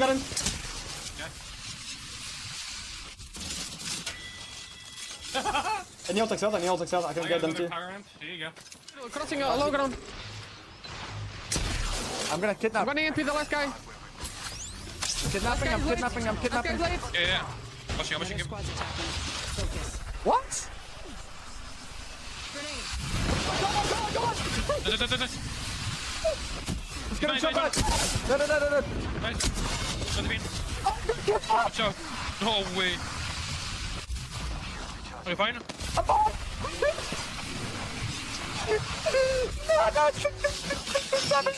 What the f is happened? Dude, you're going understand hard, just kidnap. That was, I might be the GOAT. Hold it down, Monsoon gets in with the red, and this is actually a great spot for him. No one has eyes on him, and I think Shiny can make it in there as well. So Complexity, despite all that, we're actually not in a bad spot. They're going to take advantage of this chaos here. Actually, a kidnap attempt comes through. Look at that. It actually gets it now. They're going to have to fly through and go ahead and fight through this kidnap. Going to be difficult for Complexity, and what an aggressive attack there. And oh my God, I can't believe they would have the audacity to do it. Mastiffs in hand. Shiny gets off the bat, and the grenades are flying through. One hit. Will this be the down? As Monsoon, and it sends him back into the death trap. Oh no, Monsoon. The grenade of time. It takes out one member of the remaining two of Complexity. Hold on. I kidnap this guy. I got him! Okay, what the No! Oh my God. I was not ready, bro. I wasn't ready either. That hit. In front of me. Team North. Wait, I can probably kill these guys. Hey, can we pick them? I'm bed-netting. I killed two. There's one more. With you. On the other roof. Nick, get on the roof. I'm batting. There's one more there. On the other roof. They draw. I'm batting. Drop y'all. Are they resting below us? Yeah, they are. Where's? They're queuing through. Low ground. They're resing here. They're resing here, man. I can have one. Alright. One still up there. There's two there. I'm batting. Any bats? I need bats. Yeah, I'm dropping. There's bats. It's lost. It's top goal, by the way. Yeah, they're still here. Okay, they're dropping. I'm gonna MP this zone. I'm EMPing. Yeah. It's last squad. EMP them. Dead. Last one. Nice. Sandy gonna be inside zone. LG actually kidnapping? Gimme. They got you not kidnap one. No way, bro. They got him. Oh my God, I just up. No. I didn't mean to do that. Oh my God. I need to be killed. Oh my! You have nades? Can you nade that? I EMP'd them in the back. I'm not watching it right now. It's just one guy, I think. It's just two. Good one. いや、リベット出せよ。誘拐者クリブだやった行くそれは階段2階の階段降りてるから見て降りたワンショット I'm batting. I'm ready. I'm taking space. Nice how. They're all on track. Swing left on you. They're swinging. What's a one? Kidnapping Rock. Look at Rock. Swing. Swing. Dead. Look. I got you. Yeah. Shopify Rebellion take place center zone of Skyhook on top of that main tower. Really strong position extremely early on. Okay. You do have to be careful with the altars in play. You can see Unlimited trying to go for that spleef. Will not be able to abduct anyone off of Shopify Rebellion, but here comes another one. And I love this. They were scouting it out with the crypto the whole time. So now Oki is able to secure them that kill. With SBI, our second team that won't be making it into the last chance qualifier, while Shopify Rebellion light up the feed. 100 Thieves started off the day with a huge win. Wow. Phony playing all 10 games. Can he bookend this series with another win here on a Broken Moon? Not unless rivals have anything to say about it. Try and put a stop to them right now. A lot of utility thrown out onto 100 Thieves, and they've got Sheila ready to go for this. Phony tries to go for the kidnap. It's not going to quite work. No, it's successful. He gets off of it. Oh no! Chronicles of the distance of blue Evo Shield here too. Everybody eats here for 100 Thieves. Appendix not needed here in this situation with 100 Thieves and their performance thus far. 75 total points as Phony with his momentum. I'm sorry, I did put a bucket of sweets out there. There just wasn't enough to go around. Well, they should be watching this, to be honest with you. Here comes the kidnap attack now from Imperial. How did he manage to pick someone up? It looks like he did. And it will be RKN who falls into the trap. They finish off the kill. Great job on the Wraith, and that's good to see how back on Wraith. That's what he can do, and that's what you need to do, Dan.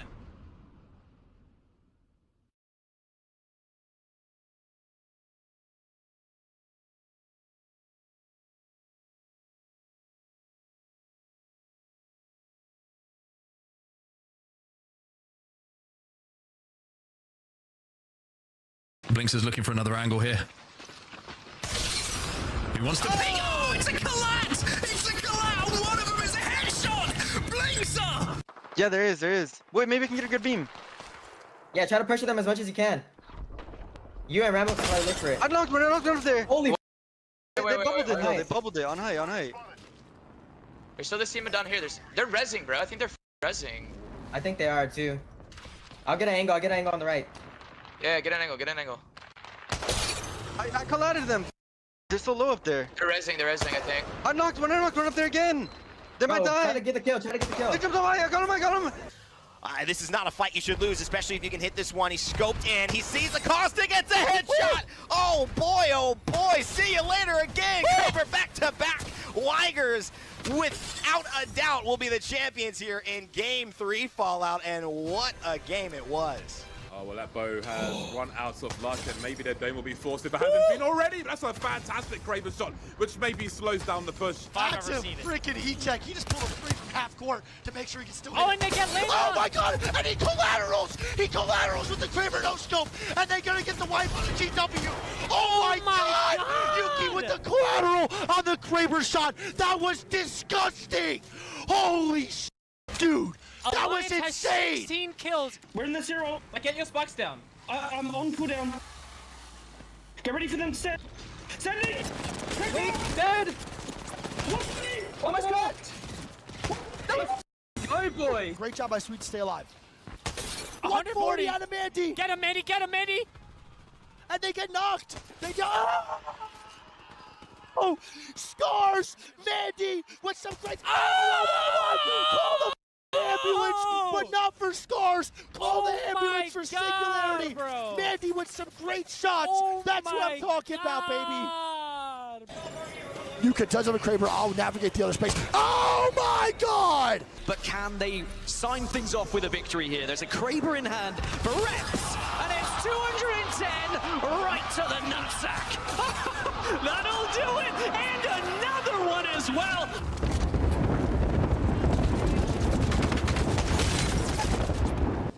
That's right, here comes the push, and another shot's gonna come through. Zach Mazur's on fire with the Kraber right now. Next for 2, and that opens the door. Cross, he gets hit. He's out of the fight as well. Will C9 be able to pull this one off from down in the depths up to the top? And now we're seeing the damage. Now we see the swing from Timmy as NRG look for money. It's 150. To use that util. There's the down onto Saku. crazy on the side there as well, but Zainu has been dropped. They're trying to create some space. So many opportunists around us. We saw Hal had... Oh, that's a very good start, isn't it?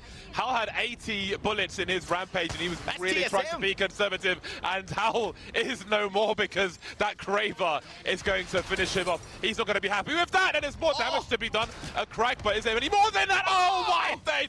Madness, where are you going? It's a little scary to think how good they could be in day 2 and 3. And guess what? A Kraber in the hands of Zero. Kraber connects for 319 damage. Caustic is one of the best legends to play when you're defending a building like that, hitting those shots. Team Burger still alive, Kraber in hand. As you said, one of the only teams left in these finals who has not yet got a victory. And a 95 is a good way to start. Just a little bit of a leg shot. That one's a little bit better. How about the third one? Third time's a charm for Jaro! Barely holding on. Reignite still happy down the bottom, as well as Perry Hellion. A little bit earlier, all of a sudden we've gone from 80% of teams inside of the circle to around 30% of teams as we see gentrifying, knocking Sweet out of his shoes. And you see the frag grenade in the hands of Sweet as well, but I still feel like this Kraber shot is one that, if it's hit, is going to ring off Cross Kings Canyon as he takes down Rocker.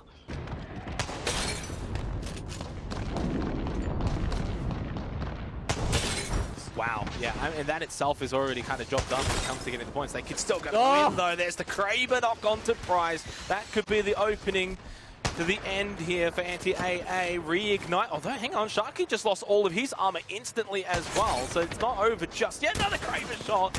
Never mind, this is surely Reignite's game. They can't lose it from here. High ground advantage as well. Zero drops down, loses the armor. Not exactly landing all of these massive shots, even runs out of ammo, and may fall for this as well. Know they're weak, can try to push down on them. Alliance is actually one of the squads above, and this could be huge for Alliance. And not only did Aurora survive, but they also got their third back in as Alpha Draft gets his face ripped off his shoulders. Prio, that's forcing the wall out from Na'Vi.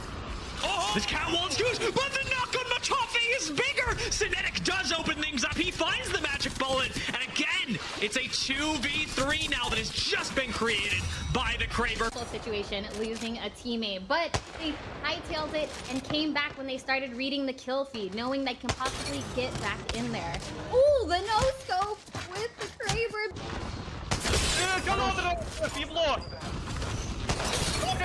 I missed my bullet. In here, Brennan, on the sword. Newcastle. I knocked the caustic. Almost cracked him. It's cracked him. He's low. He's low. Kill him. Oh my god! Good shot. What has he just done? Oh my god! What the? Drop. One dead. Nice. Come on me, guys. No, come back for us. Come back. Yeah. One dead. 1 HP.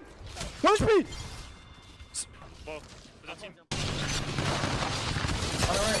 3v3.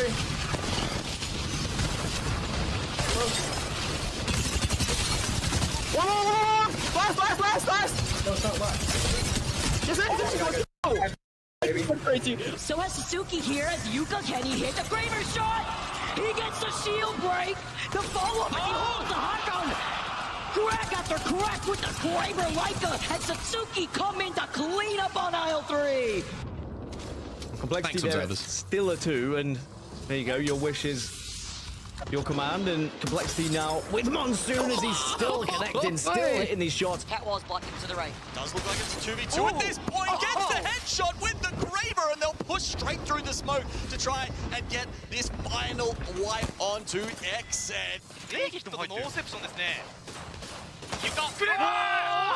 NIP though, I'm glad that, you know, just after we had the hot takes that they were able to at least bounce back a little bit there. Yeah, exactly. And you see right here, a little slow-mo action. The last 6! And I tell you what, all gamers have got a real chance to deal some damage here. Drops is gonna say, you peek, I teach! Waiting out for his smoke nades. 5 more seconds, and he's still in the line of sight of a team on the low ground. Oh, Yuka with the Kraber! Mático aqui agora para a equipe da Gosu, que tá no meio da rotação, fightando diretamente ali. Vamos ver se vai conseguir punir. Bala na cara, mais uma kill pro Renate, que vem fazendo estrago de Crebão por ali, hein? Consegue um espaço primordial agora a equipe da Gosu. Mais uma bala, mais um 140 na peitola, ult na cabeça da Gosu agora. Momento complicado para eles. Olha, agora a Norcal vem muito forte pra esse endgame, hein? Olha, HS, Kings vai de arrasta pra cima. Renatrix se destacando aí com as kills de Kraber. Mais 140 no peito, ninguém segura o menino. Agora pula pra cima, agora acaba deletado junto. Mas trouxe muito dano e agora é só botar pá de cal. Mas ainda vem de... Both teams hesitant to push up because of the Kraber watching them. And that's a double whammy. Yeah, that'll get it done. That'll get it done. Here with alongside the rest of Dark Zero, though. He gets the knock with the Kraber. And 2 bullets with the Kraber. It can do so much. But Peekaboo! Let's go with the Kraber. Amphi's going to go in and try and finish off the damage as well. And E6 lit for now. Is Swinny going to be swapped? Gets the shield swap. Gets the KP. Needs to... E6, they go down, but they've done enough. Nanas, right, kill his team, kill his team. Nade it. Good nade, I think, good nade, I think. 75 on. They're going to get stunned. Yeah. Stun 2, stun 2, stun 2. 140 another, 140 another.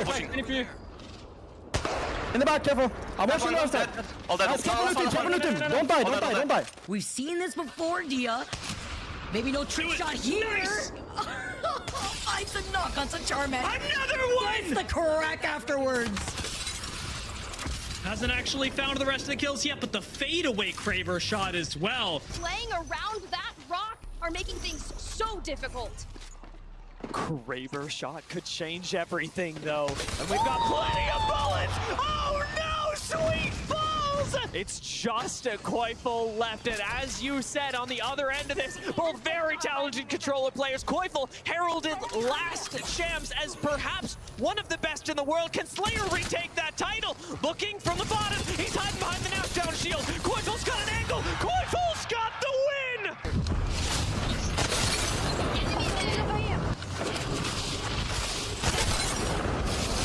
There's one guy in across. Kraber him. Dead. Crypto one. Crypto one. Kill that guy enemy. Play knock. Get spotted. Hostile spotted. Freely walk in? Nah, they're gonna get poked. They are found out. Foot woke up. They woke up right now. NRG having a very good game as well, but here it is. Xenox goes, oh, what up, boys? What up, Rack? Anyone else want some? Boom! 145 to Impulse. Oh, just imagine. And Hardeki wants a stick. Will he get it is the question. He's going to be trying to... Oh my god, the blind fire with the Kraber! Hardeki doing Hardeki things right now. Connects for 2. You gotta be kidding me. Hardeki with 2 kills, playing by his lonesome and playing out of his mind. 前取り切りに行った方がいいかこの位置どうだ床が来れば見えているレイジ落としたそうだこれノーセポとしたら大丈夫ですよメールとスラがさつき戻して残り1枚になった BT が2ダウンで BT 全滅これでリドルが取り切ったノーセポの残り1枚リドルとフナティックのスリーベースになるかそうですねフナティック傷だられなことですねとりあえずそうですねあと1枚ですから、スイッチして海ちゃんがぶちこの一人で抑えに行く海ちゃんが持っていった磨き落とす上から誘拐風クレーバーを持って突っ込んでいく最後は3対1になるかこの一騎打ちお見事フナティック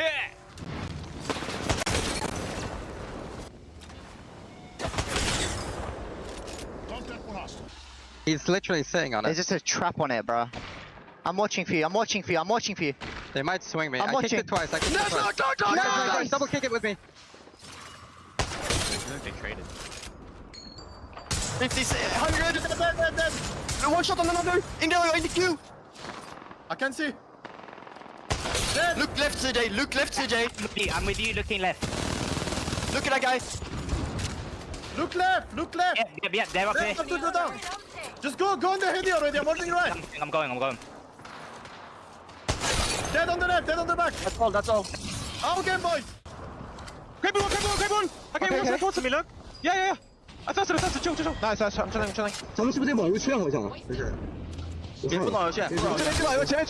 ACP are able to instantly pivot, spot the Unreal Nightmare, or try to take up their spot, and with a shot like that from Mav, and a second one to follow up. Guys, someone come to me. I need you to get over my stairs. Come to me. Come in here. I come down under. Knock two, knock two. Peek over. It's okay. Turn the door. 150, 150, bang. Main corner. Knock 30. I'm getting him. He's flying away. He's dead. There's a guy over here. Get the full kill on that guy. I'm building. On the box, I'm cowering over. Solo. Don't panic. No time, it's two. Rate this one. Kill us. By the way, my cowl got stuck. No cowl. He went to zone. He's on the wall. He's on He by himself. I got no cowl. Right here, right on my ping, on the other side of the box. Yeah, see that. On the box. Jump behind his body. Jump. One guy top left box. What's the play here? We have to identify space. Yeah, kill him. Last team was the end. Oh my god. Yeah, let me trick shot him. Trick shot. Oh, back close. Back 40. I'll say you up. Nice. Come on. Chill. Good. I'll say you up. Now it's all. I was wrecked. Let me trick shot him. Trick shot. Let's go. Which is probably a lot more than Moist have in their hands. As Ziprail comes out, a nice Kraber shot.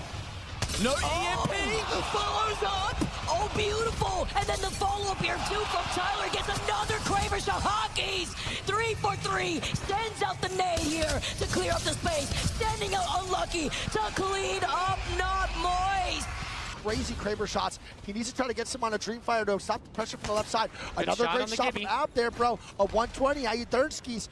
The little Kraber nerf definitely hit now. Another 140 from Alp. Here we go, baby. He's getting it rocking. He's getting it flowing. He's trying to get the shots down. AD is now rocking. Oh my God! What the f? Alvarelli, inhuman no-scopes there. As Scars and Naughty gets the knock off of it. Naughty gets the full kill. What am I watching out too? Another shot going down. He misses it though, and that's the damage they needed to open up that fight. Unbelievable job by Alvarelli. What the hell is IG is eliminated. And another 140. Give me some more, baby. You got 2 more in there, dog. Let's see what you got. Come on. There's no way they keep peeking it. Another one, a 119 from Alp. He is farming. He is putting on a show. It's heat check after heat check. This is crazy from Alp. Kraber online. Marquez, can he land the shot? Yes, he can. Gets Kraber in the head, and he's going to get way down as well. This is just Marquez's show right now, K-Man. Yeah, they are looking so deadly with their sniper rifle in hand, but Wolves, they can't actually rotate out to get any of the picks. They're just getting harassed by so much utility that they go back to the low ground. CrazyCon gets knocked. Can they even get this reset off? I don't think they can, Stoney. They're just going to have to fight as a duo. Yeah, I mean, he's just farming right now. Marquez, he's getting so many picks right now, but the people are just dropping down and feeding him kills at the moment, and he's going to get another one here from Remarkable Team. He was on 1100 damage before that fight kicked off. He's hit 400 damage with a Peacekeeper, and he's running out of ammunition. That's really the only thing that's going to stop him, Stoney, I'll be honest. As we can see, Donut is also going to get a knock. Wolves Esports are here. They are dominating. We can see they have got the reset as well. Donut goes aggressive, cleans up Remarkable Team. We have 3 squads left. NML, they're down to a solo, Stoney. I don't know what's happened on the other side of the map, but Rendang and NML have just taken each other out, and Wolves Esports are here to clean up. Oh, this is disgusting. He's going to finish it off with one of the best end games by a single person I've ever seen. And Wolves take game number 2.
Welcome back, everybody, to the Apex Legends Global Series Championship.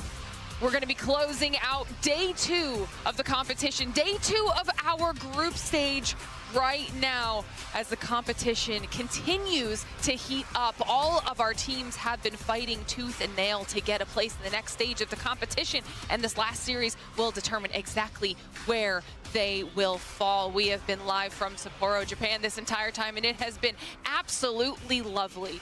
The entire experience, not only the weather, the people, but the competition. My name is Glitter Explosion, and I will be your host for the last series of the day, and I am joined by these wonderful people here on the desk. We have Graceful, Dia, and Spider Tiff getting us through this next round of games. Graceful, talk to me a little bit about how you're feeling the day's going so far. We got through one series already.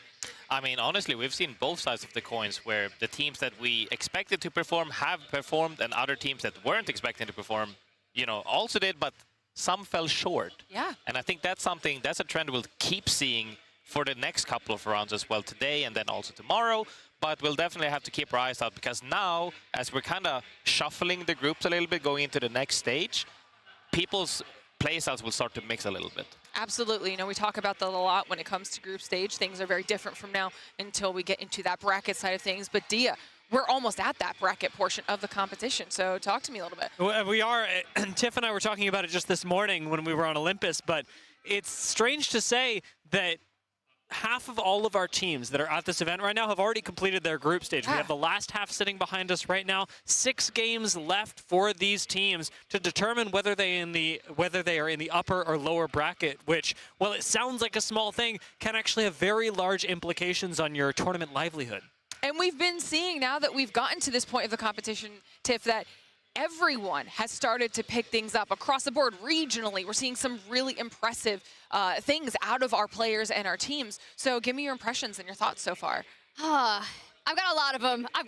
But I'll keep it brief. The fact that some of these players haven't actually gotten to play on Olympus just yet, I think it's going to be a catalyst for it when it comes to winner's bracket. You're going to have to be able to lock it in, adapt to it, because Dia and I did just get to cast the first 3 games ever. And honestly, it's some of the best gameplay that I've gotten to witness live. And if we're going to see that happen here again today for those teams that are at the top looking to cement themselves in the top seed in the winner's bracket, coveted positions on the POI draft are at stake here. And for those on the bubble, man, I don't want you to go home. I don't want you starting out in the elim rounds. We got to at least get the winner bracket secured. Yeah, there's definitely a lot on the line for our teams today, and you were just talking about teams at the top. Let's take a look at our overall standings and see exactly who those teams are. We talked about them a lot yesterday. Falcons at the tippy top right now with 166 points.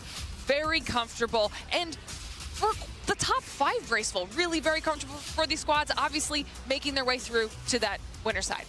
Yeah, I mean, we've seen phenomenal gameplay from them all. Not only the fact that they've dominated in specific groups, but also the consistency across the board. When you can put up those numbers, you know, we always like to talk about averages and the cutoffs. They are more than comfortable there. It could have even played, you know, had 2 more donuts each probably and still stayed comfortably up there. I mean, I think that this is one of the most dominant performances we've also seen out of the other regions, though, Dia, when we're talking about these teams at the top, and I think that's a really nice surprise. Yeah, this is looking like a very good LAN if you are a fan of APAC North, and I imagine that we have a lot of APAC North fans in the arena right now. The performances that we've seen out of Fnatic and Unlimit today were fantastic, and Enterforce 36 yesterday really wowing people with the triple win as well. There is some incredible potential on this stage, and it doesn't feel particularly regionally favored in the sense that I think we're seeing a lot of good out of all of our regions, but it hits especially hard when it's APAC North because it has been such an inconsistent region when it comes to Apex Legends international competition. I mean, you guys should go back and check the VOD from that last series because the crowd was popping off when some of those regional favorites were doing well. So definitely has been really exciting here in the Dome. But like everyone's mentioned, earlier series was groups B and C, and now for the last time in group stage, we get to see A and D facing off. So let's take a look at these teams, a reminder for everybody at home. And Tiff, I know we're gonna be diving into these, but just a quick thought overall on who we have in these 2 groups. Honestly, it's crazy that we have Crazy Thieves here because it's been a tough journey for them in the group stages. So if this is your last showing on main stage, it has to be one of value. And I'm not saying anything they've done is valuable, but like it really has to be just that much better to show us why we had some of you guys pinned to be the winners of the Year 5 championship. So we need winner potential there as well. Aurora, Hiarka, Uchako, and Slab, former LAN winners. Well, Slab looking for his first. It'd be nice to go into winner bracket with confidence. Yeah, I mean, we have a lot of heavy hitters in these two groups, so let's start breaking down some of these individual teams because, Graceful, I know that you've got a region specifically you want to highlight. I mean, you know, I'm always, I'll say it, I'm always been biased, always have been, but I love EMEA as always, where I'm from, where I competed at as well. And when we're looking at the leaderboard specifically, we have to talk about both Alliance and also Citadel Gaming. Alliance is one of the teams that we all know and love, and we know their potential. We've seen their ceilings. They are a champion, and they can take home any tournament that they participate in. Citadel Gaming, however, currently leading over them, and are in the same group, but have shown that potential that a lot of teams, I assure you, have underestimated them. And they have such a good potential. And the reason why I say that as well, leading, I think, consistently going into the tournaments and future tournaments because of their play style. When we look at these two teams are completely different in play styles, and that's why they both, despite being in the same group, can have good results for both of them, because Alliance, mostly known to be hunting and scavenging teams and then moving in on mid-speed to late speed, whereas as Citadel Gaming specifically are just going straight into the zone, playing for that placement and also opting in for those. And even then, we can also compare player size. You know, we're looking at Unlucky as an example, Roller, Fragger, but also play support characters. And then when we look on the Citadel Gaming side, we have Suni, who's been known to frag properly as well. But they're kind of not really the same way and the way they play. But when we're looking at it, kills-wise, they are the same. Damage, Suni is actually taking the lead. You could argue now, is it due to the meta and, you know, weapons like Scout and Long Reach being a little bit more prevalent? But when we're looking at it across the board, both of them phenomenal players, really good to come out of our region specifically.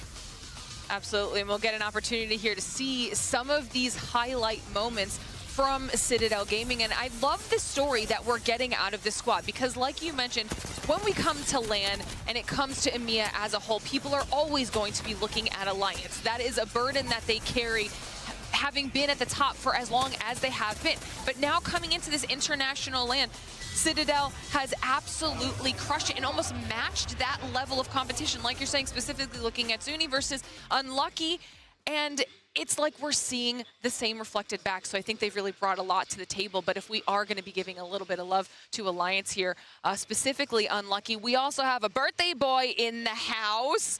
Those birthday boy push-ups? Getting birthday gains.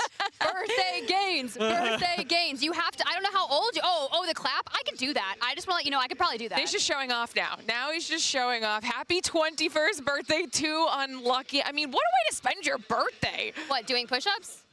Yeah, it was definitely the push-ups, 100% the push-ups. Listen, that's got to be one of the more active ways we've seen people getting ready to dive into these matches. Tiff equivalated, that's a word, physical fitness to in-game performance earlier. He's warming up, you know? He's got to beat Zuni. I love it. I love it. And if we're talking about this region, we might as well keep things going here, Dia. Give me another team you want to highlight. Well, okay, well, funnily enough, Graceful, I have recently relocated to EMEA myself, and as such, I have to pick another EMEA team to look at, and so I've selected Go Next, because Go Next, of course, very exciting team. Really fun fact about them, although it shouldn't inform how you think of them at home. They have 1 win, 1 top 1, 2 top 2s, 3 top 3s, and then they have like 6 top 5s. So, okay. But it goes on for a little while, which actually made me really happy. Go Next, with their win, have actually been really, really impressive. I'm remembering specifically this game with Hot Dog Mafia that were right next door to them. Go Next ended up taking the game both away from Fnatic and HTD earlier by basically refusing to die. That's something this team has done really well. I got the chance to listen to their comms earlier. Specifically, Kinda has crazy passion in his comms, and Graceful, I know you always like to talk about Light as a beacon of the roster. Yeah, most definitely. And I think that we see their proactiveness right there in that highlight, actually. The fact that they were initially hiding and decided to let them recoup for a second, they said, no, we're going to be proactive, swung that immediately and cleaned up the fight and won that game. But the thing that I like to say about them as well is that if you just look at the total points, they kind of fly under the radar where people aren't really expecting them to be performing like, oh, because we're seeing these high numbers so far. They are absolutely exploding on certain games, as we see second, first, and fourth. If they can just clean up that donut, specifically the donuts, not too big fan of those. However, when you can clean up some of those games are a little bit lackluster, their average like skyrockets. Yeah, and I appreciated that pun. You snuck in there, D. I caught that. All right, love that. I didn't. It was good. You have to go back and check the vibe for that. But if we're talking about regions, we highlighted it a little bit before. Another region that's been absolutely popping off TIFF is APAC North. So tell me a little bit about who you want to highlight. Yeah, it's been really fun, right? Of course, Unlimit had a really strong performance in our prior series that DNI cast, but when you think about who else has been one of the top contenders, I do want to give a huge shout out to the Apex podcast. They put together a massive list, and Enterforce 36 was one of the teams that they highlighted as the best contender from APAC North to take the win here in the Year 5 ALGS champs. And so far in the group stages, they've done every bit of proving Dawn correct, right?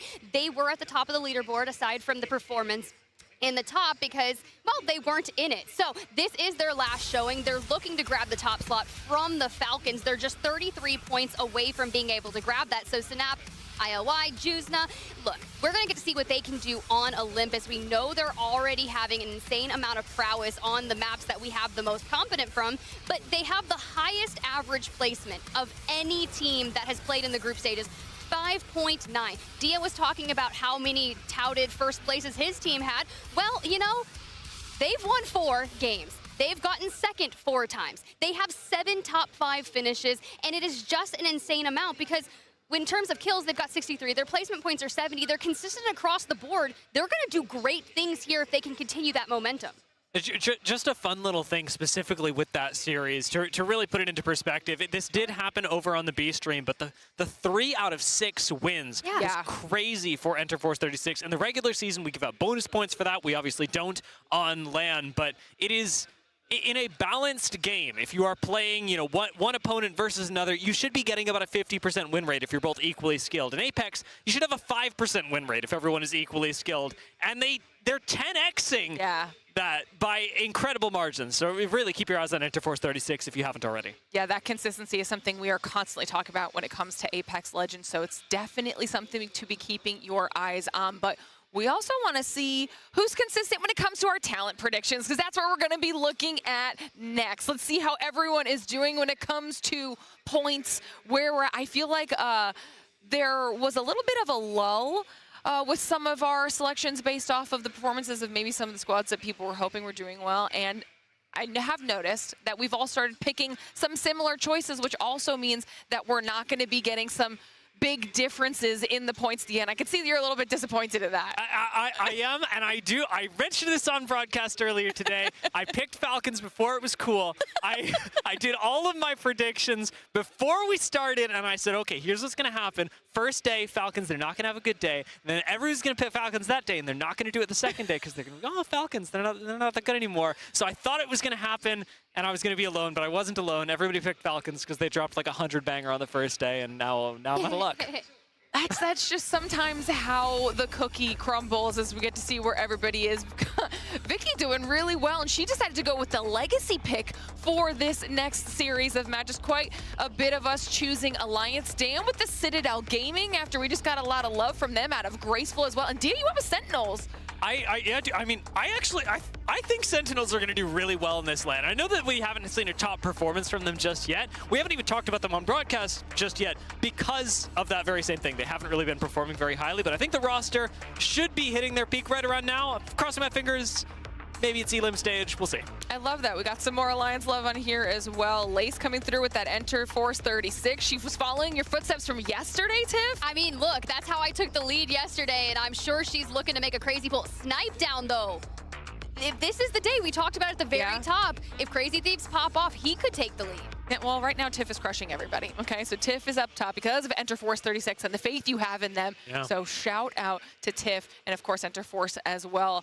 think it's actually pretty close across the board. So we'll have to see what this next series does for everybody's points, because we are about ready to dive into the last games of our group stage. So it's time to get our casters in here. I know they're excited to dive into the action as well. On set, Gaskin, let's get into it. Let's do it. Let's get into it. There's more games to come, and these are big ones, Dan, because we get to decide, of course, who is going to be going into that winner side of the bracket and who's going to be going down to the elimination bracket for tomorrow, where we start sending some teams home. Now, something to keep in mind, we're kind of doing the estimates on where we think that cutoff's going to be. We reckon around 90 to 95 points. If you can land somewhere around that, you should, and that's a big should, of course, because we never know what's going to happen in these games, be good enough to go into that winning side of the bracket. Yeah, currently I think the cutoff is around 82, but that's going to change very quickly in these first few games. And whilst we've set the pace in the previous lobby, now we get to really see people try and catch up and try and push themselves and elevate themselves into a position where they will feel comfortable to be in that winner's bracket. And yes, the prediction around 90 to 95, but that could change. It could be higher, could be lower. We will learn more as it goes on. And of course, we are going to be playing on Storm Point for the first couple of games here. So this is the POI draft. This is where our teams will be dropping. And when you're looking at the picks as well, I always love looking at Alliance, because Alliance just get the north side of the map every single time, even though they had the 21st pick here in the POI draft. Everyone knows they're going to pick it regardless, so they're like, you know what, I don't care where you are, you can have it.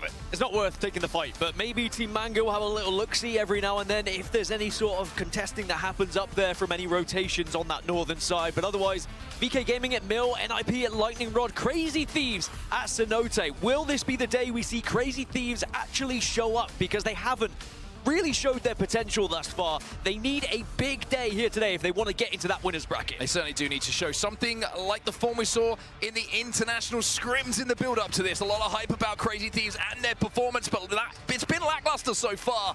We'll have to see if they can find their way back to form, back to what their potential can be in this series, and really establish themselves as a team to watch going into the bracket stage tomorrow. Big games ahead of us here. Let's go into match number 1 on Storm Point. And we're kicking things off with Enter Force 36. They are the best performing Storm Point team in this lobby from the 3 games that have been played on this map. So if they can find any sort of form like they have done previously, we might see big points once more from this team just to elevate themselves even more. They don't really need them, to be honest, because they are going to be a team that is already comfortably in that winner's bracket, but now it's about trying to get a better POI draft position, solidify yourself at the top. Here's the lay of the land, though. We're going to be heading up to the northwest, up towards Down Beast for our first game. And of course, plenty of caustics, as you would expect, here in game number 1. Yeah, we mentioned Alliance at the start of things, landing over at North Pad and Trident. That is their home. That is what they claimed, and that will be a pretty simple rotation for them to have to make towards where this zone is going to be. They have a ring console to play with as well over at North Pad. Grow Gaming, who had some really good games yesterday. I think we'll be a little bit disappointed how they ended up in the final standings with 2 wins in that series that we did see right at the end of the day. But for VK Gaming as well, a little bit of a slow day for them yesterday as well. A really good opportunity here, landing over at Mill to get some good prio to where that zone's to be going. I do think VK Gaming are going to get better as the tournament goes on, but it's whether they will be fighting through that elimination bracket or whether they are able to force themselves into the winner's side here in this lobby. I think we'll learn a lot in these initial games. Now, I did say there's a lot of caustic. Actually, more Newcastle. Newcastle is going to get banned for match 2, which we did see yesterday as well. There was a tie between Newcastle and Caustic, but this time Newcastle outright is picked more than Caustic. So we're going to at least have Caustic for 2, then I'd imagine he'll be gone for 3. Yeah, I mean, the consistency across compositions is pretty impressive, actually. Like, pretty much everyone, I would say, outside of Aurora, who are running Bangalore, Crypto, and Alta in game number 1, probably looking for a little bit more consistency with the composition across multiple games. But everyone else, I mean, Valk, Newcastle, Caustic, it is a strong comp for a reason, and that's why you're seeing it being played so frequently here. So Grow Gaming with a fantastic chance here at Down Beast. They will be learning shortly that teams will probably join them on their rotations over to try and find a little bit of a position to work for that late game. So it's whether they can find their favorite spot dropping here. Is it going to be down low? Are they going to try and get up high? Do they even have the weapons to try and fight from the high ground as well? I mean, the 30-30 would do a fantastic job from Keon's side.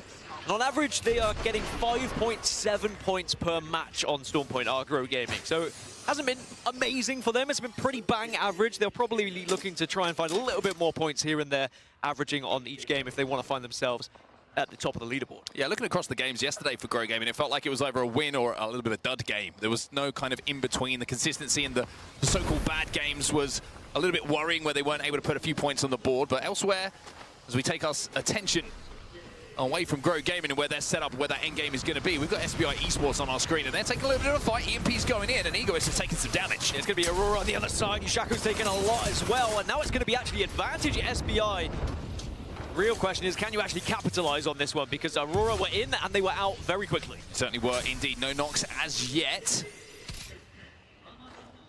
Looks like Aurora at a disadvantage when it comes to the armors for sure. E36 also hovering here, looking for a potential third party. SBI going to get that first knock onto Aurora, and you can see the difference that we're seeing in these armors. Mike has to survive here and just about manages to do so, but we're at E36 in all of this. Surely they've heard this commotion taking place with multiple knocks on both sides. You would expect E36 to arrive to the party pretty soon. Here they are. Yeah, here they are. They should be able to clean things up. There's the squad wipe. SBI down. Aurora, maybe a straggler can survive and get away at this point. And it looks like that answer is going to be yes. One person has survived, but he's been spotted. Enforce 36 will not want to allow him to get away here. Might have an opportunity just to pop a battery. Does deny the LOS just by disappearing around that corner, and Aurora will survive for now. How long for is a different thing altogether, though, but Aurora do survive. And the real casualty in that is going to be SBI, who will be eliminated first in this lobby. Enforce 36, excuse me, will grab that loot and be able to continue their way now towards where that zone is going to be pulling. Now, elsewhere, looking at teams that are outside of the zone, down a long way away from where we're going to be taking part in our end game. You've got Ninjas in Pajamas. They dropped over a Lightning Rod. They've got a long way to go. Supernova still at Command Center. Go next. And Kinotrope all on that eastern side of zone. They've got a lot of ground to traverse before they think about getting to that end game. Yeah, there's a few teams who are not going to be finding a place to call home in this end game anytime soon. So they might just start to lurk around the edges a little bit, maybe pick up some scraps, maybe get their ear to the ground, see if there is any fights happening. They could potentially third party as well. Because otherwise you get into this situation where you force yourself into what will be, you assume the final circle, and then you have to fight for it. Fantastic shots coming in from Verholst here. One thing about this position, very difficult to hold. There's a lot of different LOSs from different sight lines that can really just chip away when you're trying to focus on one team. One great advantage that you have playing this position is game one, no legend ban. So you have Newcastle, you have Caustic, you have your bunkered down characters to help you survive. One team who isn't surviving, by the way, is Aurora. They were just eliminated, and maybe Oblivion are going to be next as Effect is moving in, trying to stop this res. He'll get the final knocks. Now be Oblivion eliminated, or as I like to say, obliviated. It works. It does work. I think that's in some way. Maybe a spell in Harry Potter as well. Unsure, but we are going to see at least aggression coming out from Alliance, and that's the crazy thing about Alliance. You can just send Effect on his own and he can do a job. He can find damage, whilst the other two are happy to watch from the wings. And in this case, it's the wings of the down beast. They have found the high ground. They have found arguably one of the most powerful positions that you can have for this end zone, and I'm excited to see what Alliance can do with this. Yeah, you can see that they did have the ult port down here, the Void Nexus, so that if Effect got in a little bit of trouble, even if he got knocked, they were in position to immediately recall him to try and keep him alive. So commanding space in different ways here, Alliance, not letting any KP slip through their fingers, and that's points on the board. Dropping over at Northpad, you have to say this is probably one of the strongest positions, full stop, that you could possibly have for Down Beast. I will say the zone has moved a little bit further south, away from the Down Beast a little bit. Traditionally, you sometimes see it go to the back of Down Beast, but instead it's between Mill and Down Beast. There's going to be a lot of open area to play, but also great news for the likes of E36, who are currently held up in Mill. They can stay there for quite some time and maybe pick up a lot of kills of teams trying to rotate through on that southwest side. Yeah, this is interesting, isn't it? Because you're looking at this zone now, and a lot of people who would have seen this zone before know it finishes like between the two POIs, like you rightly point out here, in the kind of rocky open areas. No buildings to play. It is completely open, this space. There's, like I say, some big rocks that you can kind of use to bunker down, but with Valkyrie so prevalent, and Caustic and Newcastle so prevalent in this game number one, you can play a little bit later on this zone than maybe some others if you don't have Valkyrie, because you can get that purple perk you can take to the skies. You can try and slam a little bit later on with the Newcastle wall, get some Caustic barrels down, and you can play very late to this zone, which, if this is a game 2 or game 3, might be very difficult to enter if you're not here early. And not any ramparts to worry about as well, so that Newcastle wall is going to be far more protected than it would be if there were any ramparts in Sheila to try and deal some extra damage, but it's always shoulda, woulda, coulda. You get into that position where you're like, well, should I have done this? Should we have put the Newcastle wall here? It's very minute decisions that can be the difference maker when you do slam in those areas. Like, if you leave just the slightest gap that's opening for some other team to put damage at you from a certain angle, you can be very much punished. So there's a lot of trust going into your Newcastle player when you are relying on a late push like that. Yeah, maybe we are pulling a little bit more towards where Boogie Boarders find themselves right now. This little compound just to the west of Mill. Something that has been popping up a few times in international scrims in the build-up, and those patterns will be recognized by some of our best teams, of course. These buildings are not the easiest to hold, especially that broken one that you can see just the right-hand side of where Boogie Boarders find themselves in the POV we were watching. Elsewhere, away from the zone, we're going to take a look over at Checkpoint now. We've got Legacy and Gaming Gladiators taking a little look at each other, and GG are having to retreat here. Yeah, retreat they shall. Legacy just looking to try and get some information, a little bit of ring console to see where actually they'll be going, and they'll have that extra info that some of those teams who rotated very fast towards down beast won't actually have. So they might be able to find themselves in a better position than some of those squads. But they'll also learn when they probably Valk in, a lot of those better positions have already been taken as well, just because other people had to go for those spots. And the building you were talking about is being held up by Wolves Esports, and they've been having down after down after down. They're struggling to stay on their feet at the moment. And I think that just speaks volumes about what you were talking about. You know, you really struggle with some of those angles you're vulnerable to. But we'll see what Legacy go for here. To the skies they go. The ring console is left behind, but they do have the information on where that zone will be pulling and where they need to try and land. Another ring console is going to be in front of Citadel Gaming here, and this one's over at Down Beast. And if they can hit this one, they might have the info that they're going to have to move before a lot of other teams are at Down Beast at the moment. So that could be really vital for them to get that information. But Citadel Gaming trying to deal with Effect and Alliance right now. They need to get this finished because we do know that that Void Nexus is down. And they're not going to be able to pull Effect back through the Void Nexus. So that'll be finished. That'll be Alliance down to 2. And what a tournament it's been so far for Citadel Gaming as well. To be up there in the conversation with the likes of Falcons, Unlimit, Enter Force 36, Virtus Pro, who are all in the top 5 right now, but Citadel haven't played their games. We could be looking at the squad who is #1 going into the POI draft if they play anything, maybe even 50% as well as they did yesterday, which I think is fantastic, not just for EMEA, but also for the United Kingdom, because 2 UK players who have been performing very well. Well, Legacy, this is where they ended up, just playing behind this tree. Newcastle wall down, the queue down as well to give them a little bit of time to reset here, and you can see that they're going to need it as medkits needs to be popped. Go next to playing under the bridge here, kind of looking back at the buildings outside of Mill. Like trying to get some angles onto this position of Legacy, just shooting that wall out. Missile Swarm will go in, just do a little bit more damage to it. That's always the risk in these open areas, these open fields, that you have to play for this endgame. If you land too early and teams have positions to fire in on you, it's pretty difficult to survive. It's almost the later you do it, the better. Let's go next looking at Supernova at the moment, who are valking in relatively late here, but Supernova are being targeted by several teams at the moment. There's a crack as well, so when they land, going to be very weak. So the real question is, has anyone else got eyes on them to maybe take them down? Legacy have found a spot to play as well, just outside of where that zone's going to be going. Supernova finding the tiniest little nook or cranny to work with at the moment, but you can see they are being bombarded right now by everyone in the lobby saying, actually, we don't want you to have this position. Well, Hardeki is down. You would imagine that Kajak should be able to drag him back to his feet in a few moments' time. He's down. Have to try and go for a respawn. You are quite right. In effect, he's back in the game. So Alliance had a respawn. They got him back in. And then you get a mythic. And then you get yourself a mythic bin. So all working out for Alliance here, but they've still got a lot of work to do. And oh my. Oh, baby. Oh, baby. I have a feeling that might be delivered. Wait. Oh, I tell you what. That was a very well-timed little twist and a turn on the top of the Valkyrie, because it felt like Effect was lining up to do some big damage there. One of those where you just feel something, a little tingling that someone's looking at you, as now you're going to see these buildings we were talking about earlier starting to get a little bit overpopulated. E36 trying to close in to find a spot, but it is not looking good for them. VK Gaming will be eliminated. Tinap Blast alive, he's gone as well. So E36 trying to force their way, no pun intended, into the bottom of that building, not going to be allowed to do so.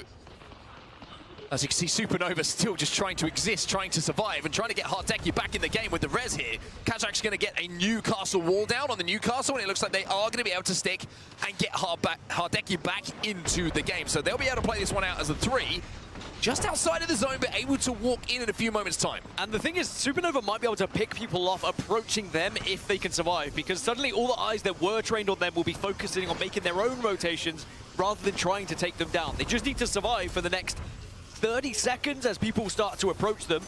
As we see Go Next have also found their way into this building. It is becoming very populated right now. If you turn a corner, there will be another player staring at you.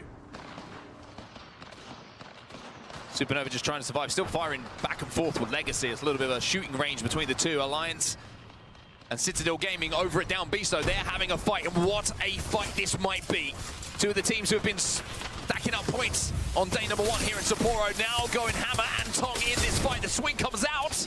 Effect will go down. Hackers and Unlucky looking to clean up this damage, and Citadel Gaming will not be able to take down Alliance. The res will come in from Unlucky, and that'll be Alliance picking up the KP and sending Citadel Gaming back to the lobby. GG also under fire from Kinotrope Gaming at the moment, and Kinotrope are on top. Blast and Lufka have gone down, so GG looks like they will fall. Still one player just about scraping his life alive at the moment, and Legacy now getting involved in it as well. Yeah, I like this from Legacy, just overextending. They realized maybe they didn't have the best position for the long game here, so an opportunity to third party and clear space is one they know that they need to take. It is Yanya up on high, looking for the final player down low.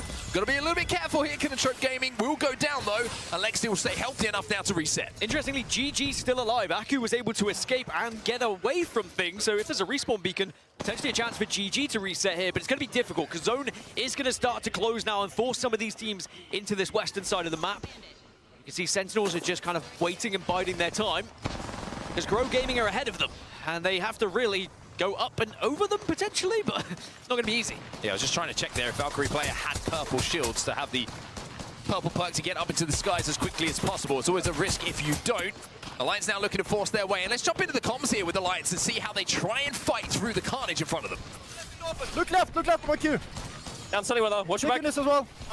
Watch out. You good? They're back with the menas. Right, kill is in front. Need Kill is in front. left, guys. Yeah, we need to kill right side. Kill right side. Yeah, no, but there's still close Take the rock. Take the rock right side. We're good. Okay. Let's see what it is. Chuck is. Yeah, I might be fucked. I died. You can pull me. Jump on me, maybe. Very good. Just pull. Just get the rock up there. Get the rock and we fight. Push it. Right There's CLT. Come on the right side. Full team right side, by the way. Yeah, wall if need to. I got knocked. I can't run now. Might push left door. Hey, good. There's CLT. Batting. I'm with you guys. Batting. One on Hackers. I think we still have to fight this. We have the rock though. You play rock? I'm on them. I'm behind them. I'm going now. Okay, 3, 2, 1, now. I'm dead. Come on, John. Last one. I'm on B. We just... That's right. Nice try there. Alliance are down, and Supernova, who reset a few minutes ago, take them down. And now we'll have to reset once again, but they are healthy, they are on edge of zone, and Alliance will not be able to fight their way in this time around. That's what I was trying to say earlier. If Supernova just survived those extra 30 seconds, they were able to get into a position where they can ruin everyone's day on the north. But now it becomes a bigger problem. How do you actually go in yourself? Grow Gaming, just been eliminated. Also, meanwhile, we were in the listening, Crazy Thieves also got taken out as well. Another big heavy hitter going out here in match 1. So we check on in with Supernova. They do have plenty to work with here. Kraber P2020. Yeah, not the worst loadout. I was going to say, if you said not the best there, we would have had a very serious conversation about your weapon choices. I mean, whatever you're comfortable with, but I'll take Kraber P2020 any day of the week. The Supernova, with all of the weaponry they need to walk in, but they still do have a long way to go. The carnage, though, is going to happen in front of Boogie Borders because they have RRQ inside of their building. They have Go Next inside of their building, and no one really is going to be safe. Team Mango and Ninjas in Pajamas on the building just next to them as well.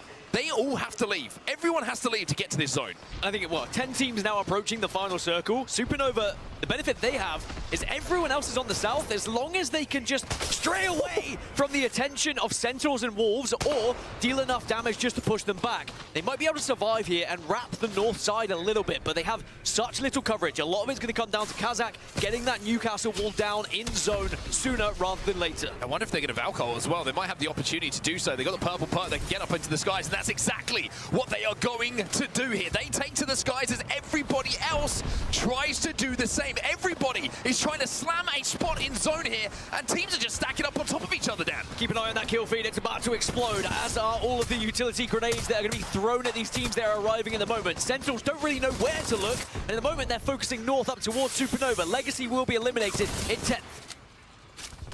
So into single digits when it comes to teams remaining in this game. Sentinels not healthy, but alive. And at this point in the game, when you're approaching the end game, you will take that. They're able to reset here. They're having to play both sides of that castle wall. Sentinels now just trying to spread themselves a little bit across the lay of the land in order to survive a little bit longer. Ninjas in Pajamas eliminated. They will go down as well. Boogie Borders still trying to get things to work here inside the zone as well.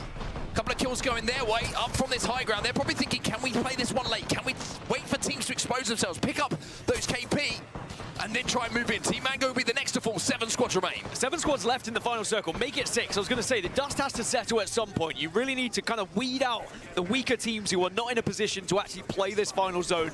Now I think we finally got there with 6 remaining, with Sentinels being the next to fall. So 11 seconds until this zone does begin to close. GG are on the furthest edge, as are all of these teams on the building like Go Next, RR, and you're going to see Boogie Borders there as well that have to move. But Wolves and Supernova, they're the most central at the moment. They will be the ones who have to move the last here. I mean, GG are in a really good spot here just because everyone else has to move towards them. Yeah. They can bide their time a little bit here as we take a look at the split screen to see where everybody